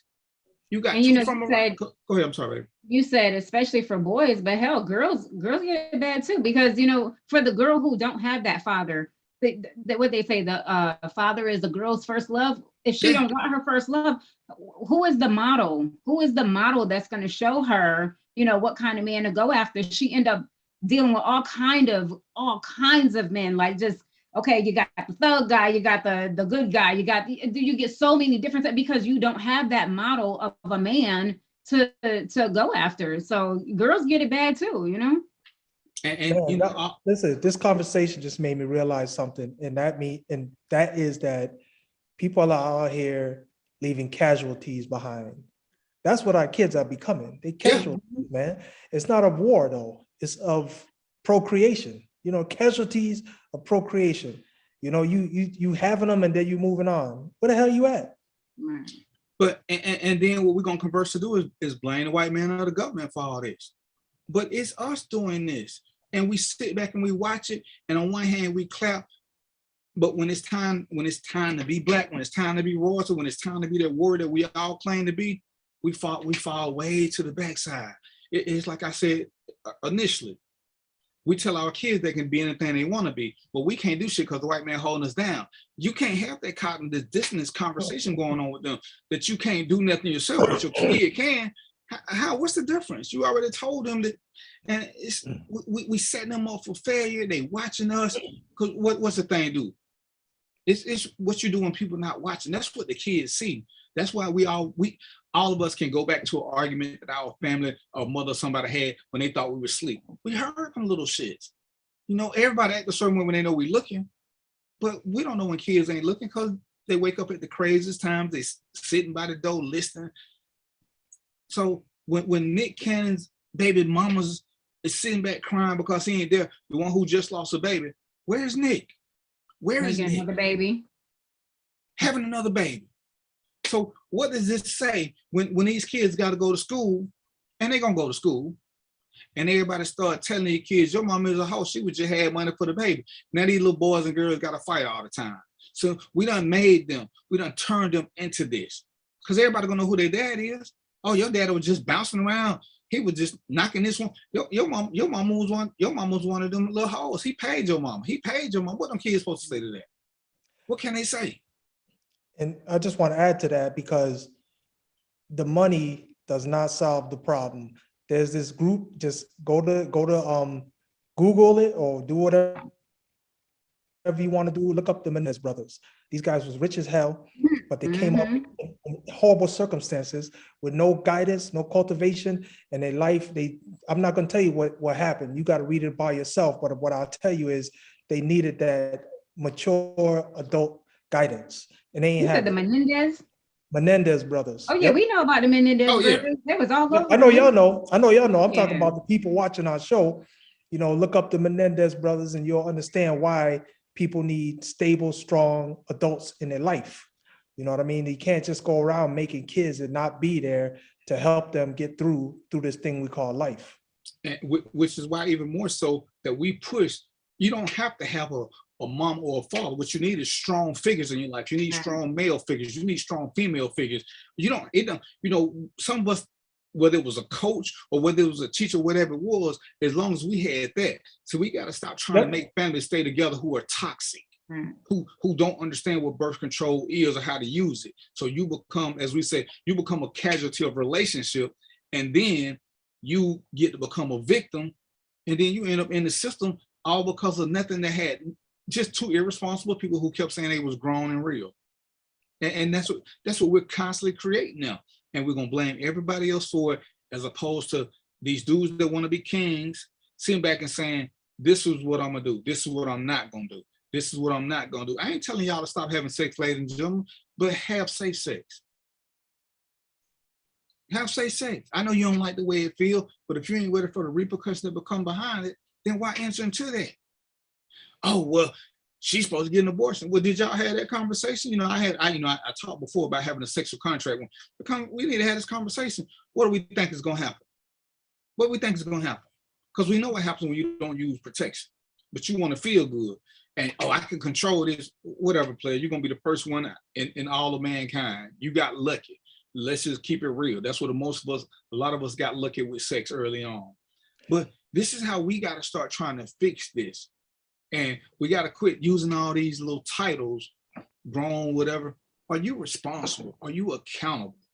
When you do something, are you looking to blame everybody else, or do you look in the mirror and say, you know what, I'm going to do better, starting right now? Not with the next one. I'm going to do better right now. Me and Trina don't work out. I got to fix this right now. Now, I'm going to wait till next year. She wasn't shit no way. Well, what was my part of her not being shit?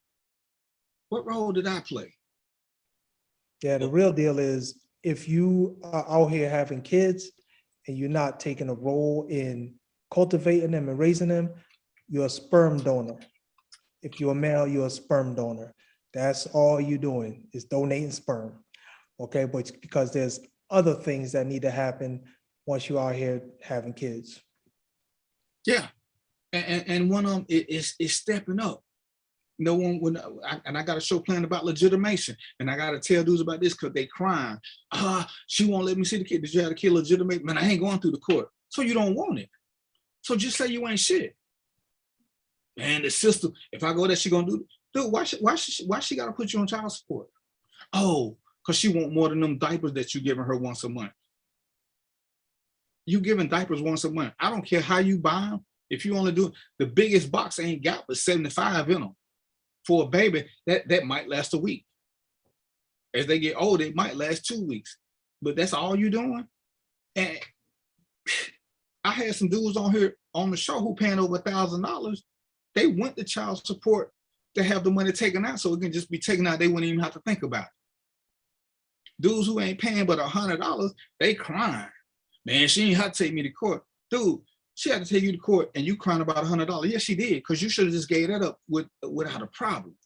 But we get so caught up in other BS and our sensitive egos again. You know, so I had a phone call today and the dude said, hey man, when you and Trina first started dating, did you have her kids call you Mr. Darren? I was like, why in the hell would I have them call me Mr. Darren?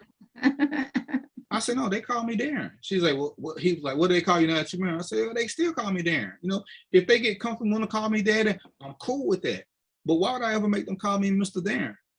That's yucky. Like, oh, mommy sleeping with Mr. Darren. Yeah.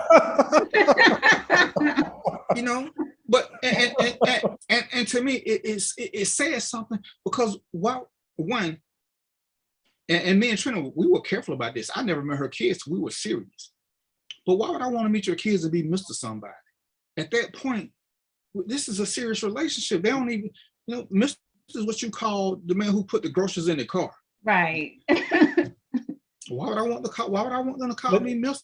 I'll tell you, I'll answer the question. I'll tell you why they want you to call you that. Because, you know, I think a lot of us get raised, Black people, I'm talking about Black people specifically, get raised to grovel and show respect at all times. Everybody don't deserve respect, okay? Not everybody deserve respect, and not everybody, you know, should be out here groveling. You know, sometimes it's just better to just be you, and you speak to people, you meet people where they meet you. You know what I mean? You don't gotta be Mr. Darren. Why you got to be Mr. Darren? You can't just be hi Darren, how you doing? You know, I mean, the respect is still, the respect is going to be given based on how you act towards somebody and the things you do, not how you speak to them in all cases. And especially like if we're dating, you know, like Mr. Darren is like the family friend. You don't go from Mr. Darren to dad. This no. Right, because you know, it's like, hey, you know, yeah, if you come to Georgia, yeah, we're gonna tell the kids that, hey, that's Mr. Mo. Then Mr. Mo said, no, just call me Mo. That's on that. I ain't finna correct them because that's okay with you. Because some people don't like it. Right. But to call the guy that they're living with Mr. to me, that's a bigger form of insecurity. And let me just do a little sidebar real quick, because I'm gonna tell this is my own personal belief. I would like to hear you guys' opinion too, though. But what I'll tell you is I don't think white families raise their children that way. Okay, they get taught where they can meet somebody at the same level if they want, you know, younger or not, but you don't have to go out of your way to try to show somebody respect through how you address them and how you speak to them. I don't see that. I don't know if y'all have seen that, but I do not see it. You don't see it as far as like you being okay with it, or you don't see like them doing the respect thing? The respect thing. I don't see, you know, I see them just being nice and cordial, but they don't necessarily go out of their way to I call it groveling, to grovel or show that kind of respect where, you know, I necessarily am not looking for that. Yeah, from my observations of white people that I've been around, it's the same thing I see. Yeah. And that's why they're so disrespectful. They disrespectful to their elders and stuff too. They'll disrespect their parents, their grandparents. They don't care. They're kids. Woo. Right. And I think based on what I see, I think it is more the upbringing. And for the most part, white parents want to be more friends than anything else. Because I mean, I have seen a few who have discipline, but most of them, they want to be friends. And everything is based on the whole friendly relationship of being equals. And you know, I heard Trina tell her daughter one day earlier, she was telling her daughter, your grandmother's not your friend. You can't just talk to her like she's your buddy. If you don't agree with what she says, she's still your grandmother. She is not there to be your friend. I ain't here to be your friend. And people get caught up in that whole friendship thing. Cause hell, that's a lot that what happened to us. Younger women, right, and I want to say probably it started with Trina's generation and under. These girls started wanting to have babies because they want somebody to love them. And when the babies got to be bigger, they weren't babies no more, then they wanted to be friends with them. They didn't want to be parents. And we lost a whole lot because I think in a lot of ways we keep wanting to assimilate with white people. And see, I don't think that's that we want to assimilate with white people. That's when I go back to the era that people seem to always forget and just leave my era out. We was the era of the crack babies. We was the era of the neglected children. You know, the parents, they gone on missions, you know, sometimes for days. You know, I got friends who their parents was never home because they raising themselves. So they don't even understand what a parent-child relationship is. So by the time they have kids, you know, they want to be cool with their kids. They want to be friends, or when that parent did come home, you know, they beasting on the kids, they beating them and stuff like that. And they just, it's like they wanted to get that love, that mother-child, that parent-child love, I mean, with their own kid, because they couldn't do it with their parents. Their childhood is over, and they just didn't know how to do it because they didn't have an example of what a parent-child relationship was. It's not that they were trying to keep up with white people. They were neglected, so they didn't have an example of what to be. That's a good point, babe. Thank you. And see, fellas, that's where you got to get somebody. When you say something that ain't all there, listen to what other people say. Because that is a good point. And we talked about that, and I totally forgot about it, but that crack era established a lot of disrespect, not through intent. It's because kids had to raise themselves, so they didn't know no better. You know, they looking, and hell, as Trina was saying, and as I know, because I was a cop through a lot of this crack era, they hearing their neighbors get beat up. They hearing the other parents, the kids who got parents, they hearing them fighting.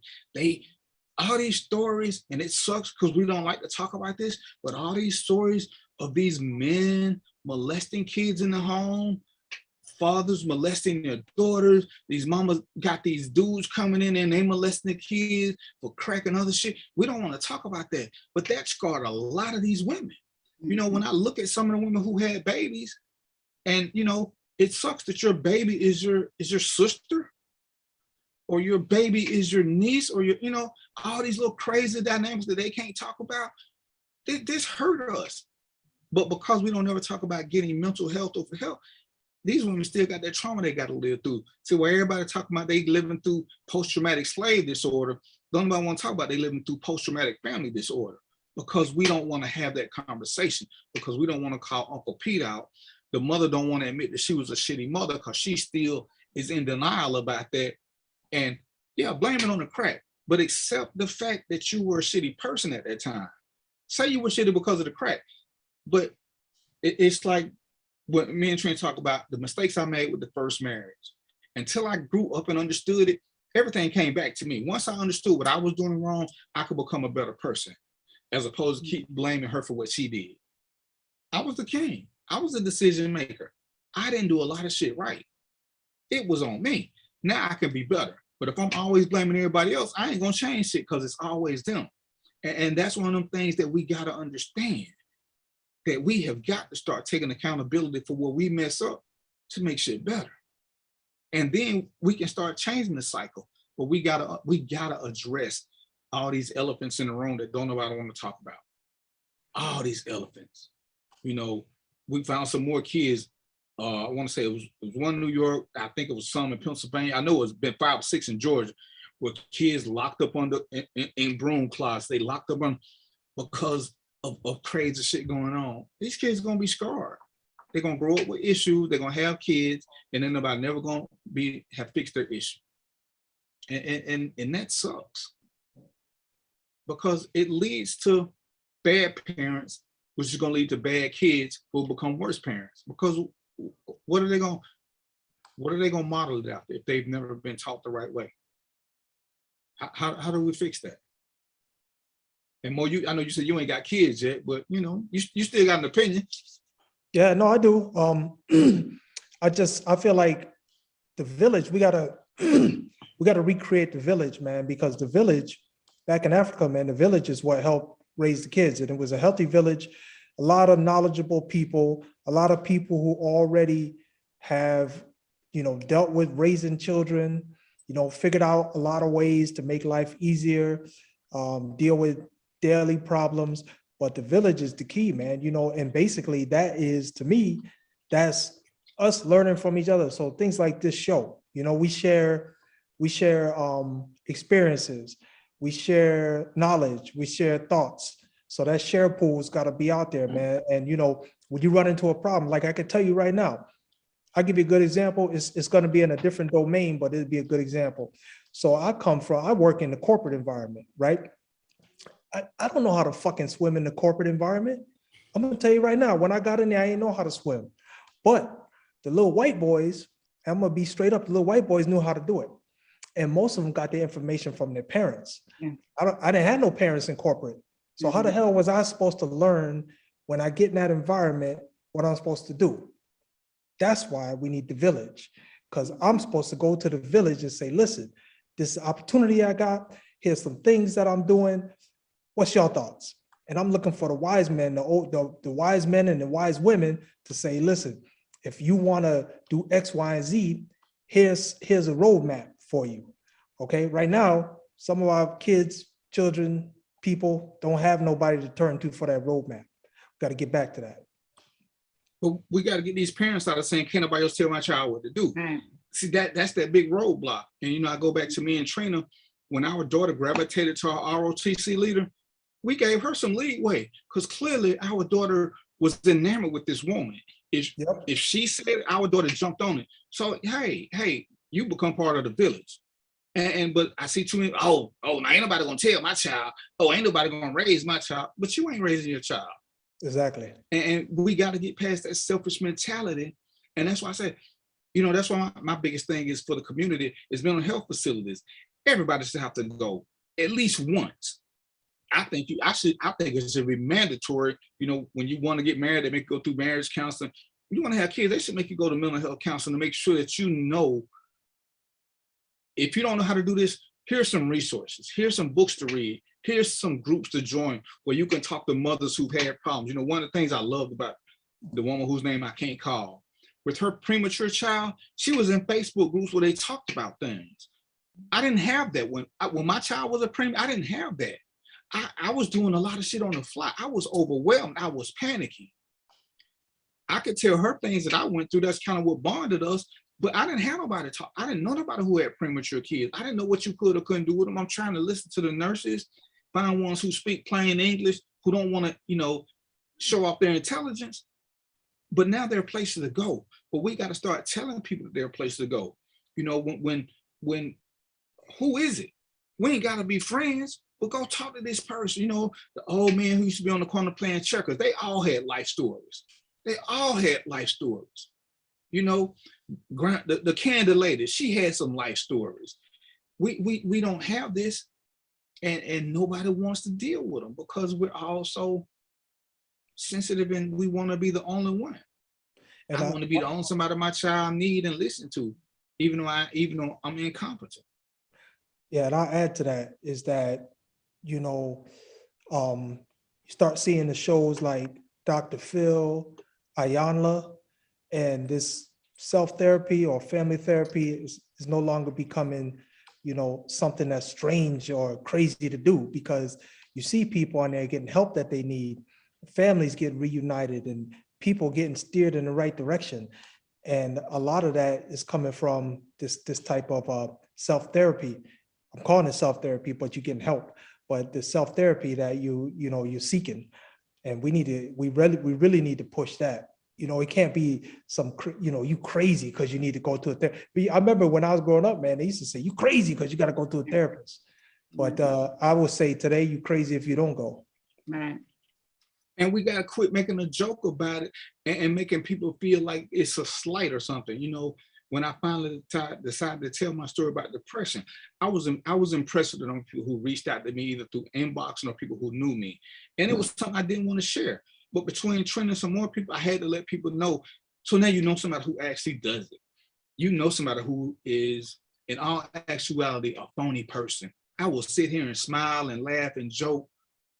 All the while, I got a darkness inside of me that I can't never get rid of. And people's like, man, when you said that, I would have never thought this. And I was like, yeah, that's how this shit worked. And, you know, but once you find somebody who can do it, I appreciate the people who reach out to me, who ask me, hey, man, I'm going through this. You know, how do you get through this when it's like this? What if it's like this? You know, I was talking to a guy, me and Trina had something planned. Guy called me, we talked for 3.5 hours. 3.5 hours. Because he needed somebody to talk to. I was the fucking expert. We met through Facebook. And you know, we can't be so afraid of our roles to expose our weaknesses or our truths, which may be weaknesses, so that we can maintain a healthy image for everybody. You know, I said, hey man, if you want to know about dealing with a depressed person, ask fucking Trina. Trina can tell you how difficult it can be sometimes. And for me, it's just a way of life. But I'm sure there are times she want to just get the hell on, or she want to hit me with a frying pan, or she either drug me with Powerade and Doritos. That's how she put me to sleep, y'all. Don't do that. But this is where you got to have resources, but we can't keep being afraid of admitting who we are and what we're overcoming to be better people. Because as you said earlier, Mo, when you find the right partner, they make your wars a little softer. They make your journeys a little easier, because we're going to all have journeys. Trina has had issues. She needed me to be there to stroke her hair. She didn't need me to solve it. Fellas, listen, I learned this from one of my friends yesterday. Trina's told me this. Women don't always need us to solve their problems. When you become a grown man who's in tune with your partner, you learn how sometimes just let them listen and cry. Let them listen and talk. Hold on. I got to stop you there. Stop me there. Anybody listening to this show, that man just gave you a gold bar. He gave you a gold bar. As a matter of fact, he threw a couple of diamonds in there too, because I've been married over about almost 25 years, man. And I'm going to tell you what he just said. It took a long time for, I don't know, I won't apply this to all men, but it took a long time for me to understand that. Problem solving is not the key. Sometimes women just need somebody to listen to them, need somebody to understand them. And I'm just gonna leave it there because that's a gold nugget. Take that with you. And fellas, when you got this, I'm gonna tell you one simple phrase. Babe, when you want me to be your friend, before you start talking, just tell me to be your friend. Because naturally, a lot of men want to get the problem solved because we don't want to see our woman hurt, but they don't need a problem solver. They just need an ear. They need for you to be that friend that you claiming to be. So let her know how you can best help her. Because sometimes we miss it. Go ahead, babe. I'm sorry about your French. It just made me think of, and I've seen quite a few of them, quite a bit of them in the last couple of days of guys like, you know, women, we love y'all, Black women, we love y'all, but STFU, and it's like, damn. So it's like that problem solving that you guys are talking about. Sometimes you need to be that ear. They don't want to be that ear. They just want to solve the problem, and you shut the up. That's it. So let me just add to that. I agree 100%, and I'll just say that the guys got to understand that you cannot mirror a woman to what you need. A lot of guys want to just solve they want problems solved. They don't need to discuss them and talk them out and understand them, and just, you know, it's a different process. And you got to understand, women are different, man. They're not the same as a guy. You understand that. That shouldn't be too hard to understand.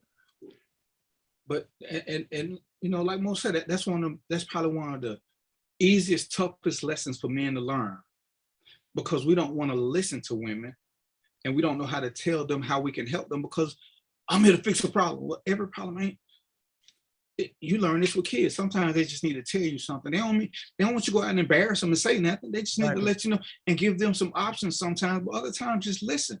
You know, my kids told me one time, when I feel bad, I'm going to mom. When I need a problem solved, I'm coming to you. I wasn't good at making them feel better. I was good at getting them through shit. She was good at making them feel better, because that is kind of what we learned through assimilation, and didn't understand how we could be multitasking or multi-parenting, because there shouldn't be a gender role. It's good that there is, but there shouldn't be a gender role. Well, because what if mom ain't there? I still got to learn to listen to my kid, but I definitely got to learn to listen to my partner. And it took me a minute. Trina had to cuss me out a couple of times. I don't need you to fix this, MFer. I just need you to shut up and listen. So I STFU'd and listen. And she was better. I just played with her hair. D, you know you're not the only one that dealt with that, man. Probably every guy on this planet have dealt with that, and that's how we learn. You know, when you with a partner who's able to tell you what they need, that's how we learn. That's how I learned it. You know, I went my woman's having problems. I'm like, I'm gonna solve this shit right now.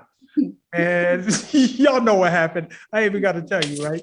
Exactly. I didn't get nowhere, man. But then I learned later on, man, my greatest power was, in that case, was to listen and try to understand. And, you know, they give you signs when they want opinions and thoughts and ideas, but they give you those signs. Wait for the question. That's all you gotta do. So what is it then? Like, why is it so hard for you guys to like just sit there and listen, and not just listen and not just hear her, but listen to the words and, you know, and empathize, I guess, because I'm sure we want your empathy also. Like, what is it that's so hard about that? Was it hard? Yes. It's not. Well, let me say this. I'll say this, then I'm gonna give it to you, D. I don't think it's difficult, but I think it's the way most males are cultivated, because we get taught to address problems immediately, head on. You know, if you got a problem, you get taught, get in there, get it done, figure it out, and do it. And you apply that to a woman, you got a problem. Go ahead, D. Yeah, we didn't learn to listen. We don't want to see you sad or uncomfortable. So the same reason men can't talk to each other when they're down, we can't do it with y'all. When we see that you're sad, we want to fix it. Yep. Learning to listen and knowing that fixing it meant nothing but running my fingers through your hair or rubbing your back. That ain't what we know. We know brute force. We know solution. So this is a solution. This was not in the handbook. This is not in the handbook, but this is a major solution. Just rubbing your head. Nobody ever taught us that.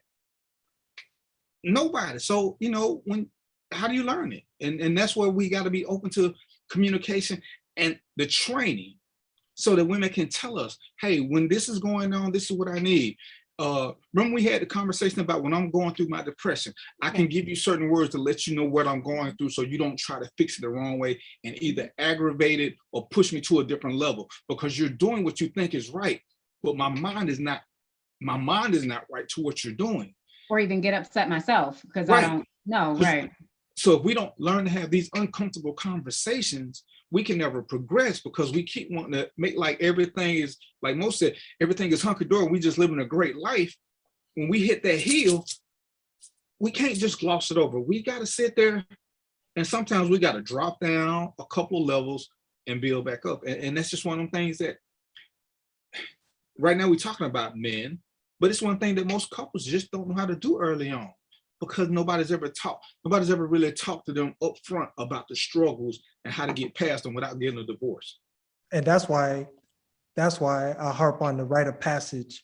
So, you know, I'm like, listen, we really got to address the rite of passage, because there's knowledge that's not getting passed on. You know, if a young boy's coming up, he ain't even gonna know the stuff we're talking about right here. He won't know unless he talked to one of us, because we already been through it. We have the life experience. We dealt with those particular times. But when this is first time running up against it, and he don't have no knowledge of what he's about to get into or what he's about to deal with, he got to relearn it, just like we did. We all got to get burnt by the stove. Why we all got to get burnt by the stove? I'm gonna tell you, listen, the stove is hot, brother. Don't touch it. If you do, it's gonna burn the shit out of you. Okay, that should be enough to help guide you in the right direction. But that's usually not what happens. We all relearn it. Sucks. And that's why we got to learn, unlearn, and relearn. And that's just part of what we got to do to progress. But it sucks. Because sometimes I don't want to give out information about me and the woman formerly known as my girlfriend, who's now my wife. But you got to share real world experience with people to get them to understand and see what's going on, and how it really ain't that hard to fix. Let go of the microwave mentality and realize there are going to be times when you're going to earn your keep. There are going to be times when, yeah, you feel like you should be on the clock getting paid. But it ain't always easy peasy. But when it's great, it's great. But when it ain't great, you know, it's got them peaks and valleys. But you got to keep that, you want to keep that train rolling. But nobody tells us this. Like I say, everybody want now, at the first sign of trouble, I'm getting me a new one. I'm getting me a new one. So I just want to share this, man, because I think this is a powerful point. This is one of the things I learned just through life, you know. So I'm, you know, this is when in the time I was dating, you know, I was dating this woman, and she's an Asian woman actually, and she was cooking dinner, and she called me on the phone. I knew this woman, right? So she said, listen, I'm cooking a meat dish. Do you want rice or beans with it? Right? She's gonna cook one of them, rice or beans, right? So I'm thinking, okay, I want beans, man. I don't want no goddamn rice. This is an Asian woman. Y'all know she wanted rice, right? Y'all know that. Y'all know she wanted rice, right? I knew she wanted rice. I didn't want no damn rice. I wanted the beans, right? So I'm stuck, right? Man, I don't know what ran up in me, but something say, cook them both. Yeah, for real. Solve the whole problem. Everybody happy. Ain't nobody arguing. We ain't got to fight over beans or rice or whatever. Real little stupid situation, but the value that I got out of that was huge, man. It taught me a big lesson that time. And you know, that's one of the things I just want to share with people, because that can help you out in your relationship, man. Sometimes you ain't got to make a decision. But, you know, and that goes back, we're ready to go, but that goes back when I made a post about training. Everybody got mad about, oh, you train animals. See, y'all get so caught up on words, but training is what you do in every relationship. You train people how to deal with you, or they can only treat you like they did the last person. But, you know, when y'all going through this mental thing with all these barriers, it's hard to get the message because you got all these little barriers first. So it's 7:59, so I need to get ready to get up out of here. So, Trina Marie, tell them what you're doing. You making anything? Bath bombs, salts, teas. Tell us about them right quick, baby.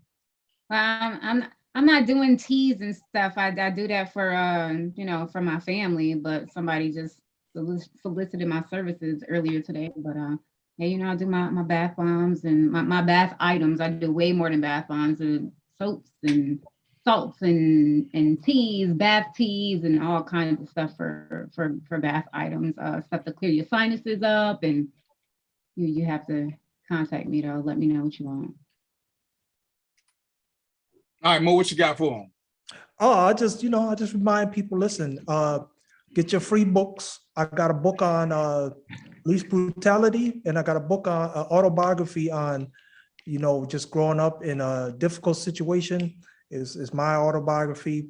You know, just contact me. You can get a copy. You see me on Messenger. If you need my address, you can contact DVP. He'll give it to you. I'll let him give that to you. But you know, I'll send it to you free. So just contact me. I'll get you one. And I'm DVP, the host of Random Thoughts with DVP. I want to thank my guest. You know, Mo always here with his wisdom and his level-headedness. Y'all know how my better half do things. She keep me focused and make sure my shirts are on and make sure I don't do nothing crazy. So we're gonna probably do a follow-up this because we need to figure out how to make families better and how to get these relationships better. And Mo and Trina was they was on it today. They caught me by surprise. I didn't know Mo was coming. So we're gonna do a better job. But we're gonna give y'all some things so that you can learn how to cross these bridges safely and effectively. And men can appreciate women better and know how to deal with them. And women can appreciate men better and know how to deal and appreciate them. But like the word or not, we have to train each other on who we are and how to deal with us and how to deal with them. That's a training process that just needs to take place. You can call it what you want to, learning, enlightenment, whatever. It's training. And we can't be afraid of it. You can't be afraid of uncomfortable conversations if you truly want to be with somebody. It's gonna happen. All right, so until next week, y'all know what it is. I want to thank again. I want to thank my man Mo. I want to thank my wife, the lovely. Y'all know who she is. So until next week, peace, popcorn, and chicken grease. And we out. Later.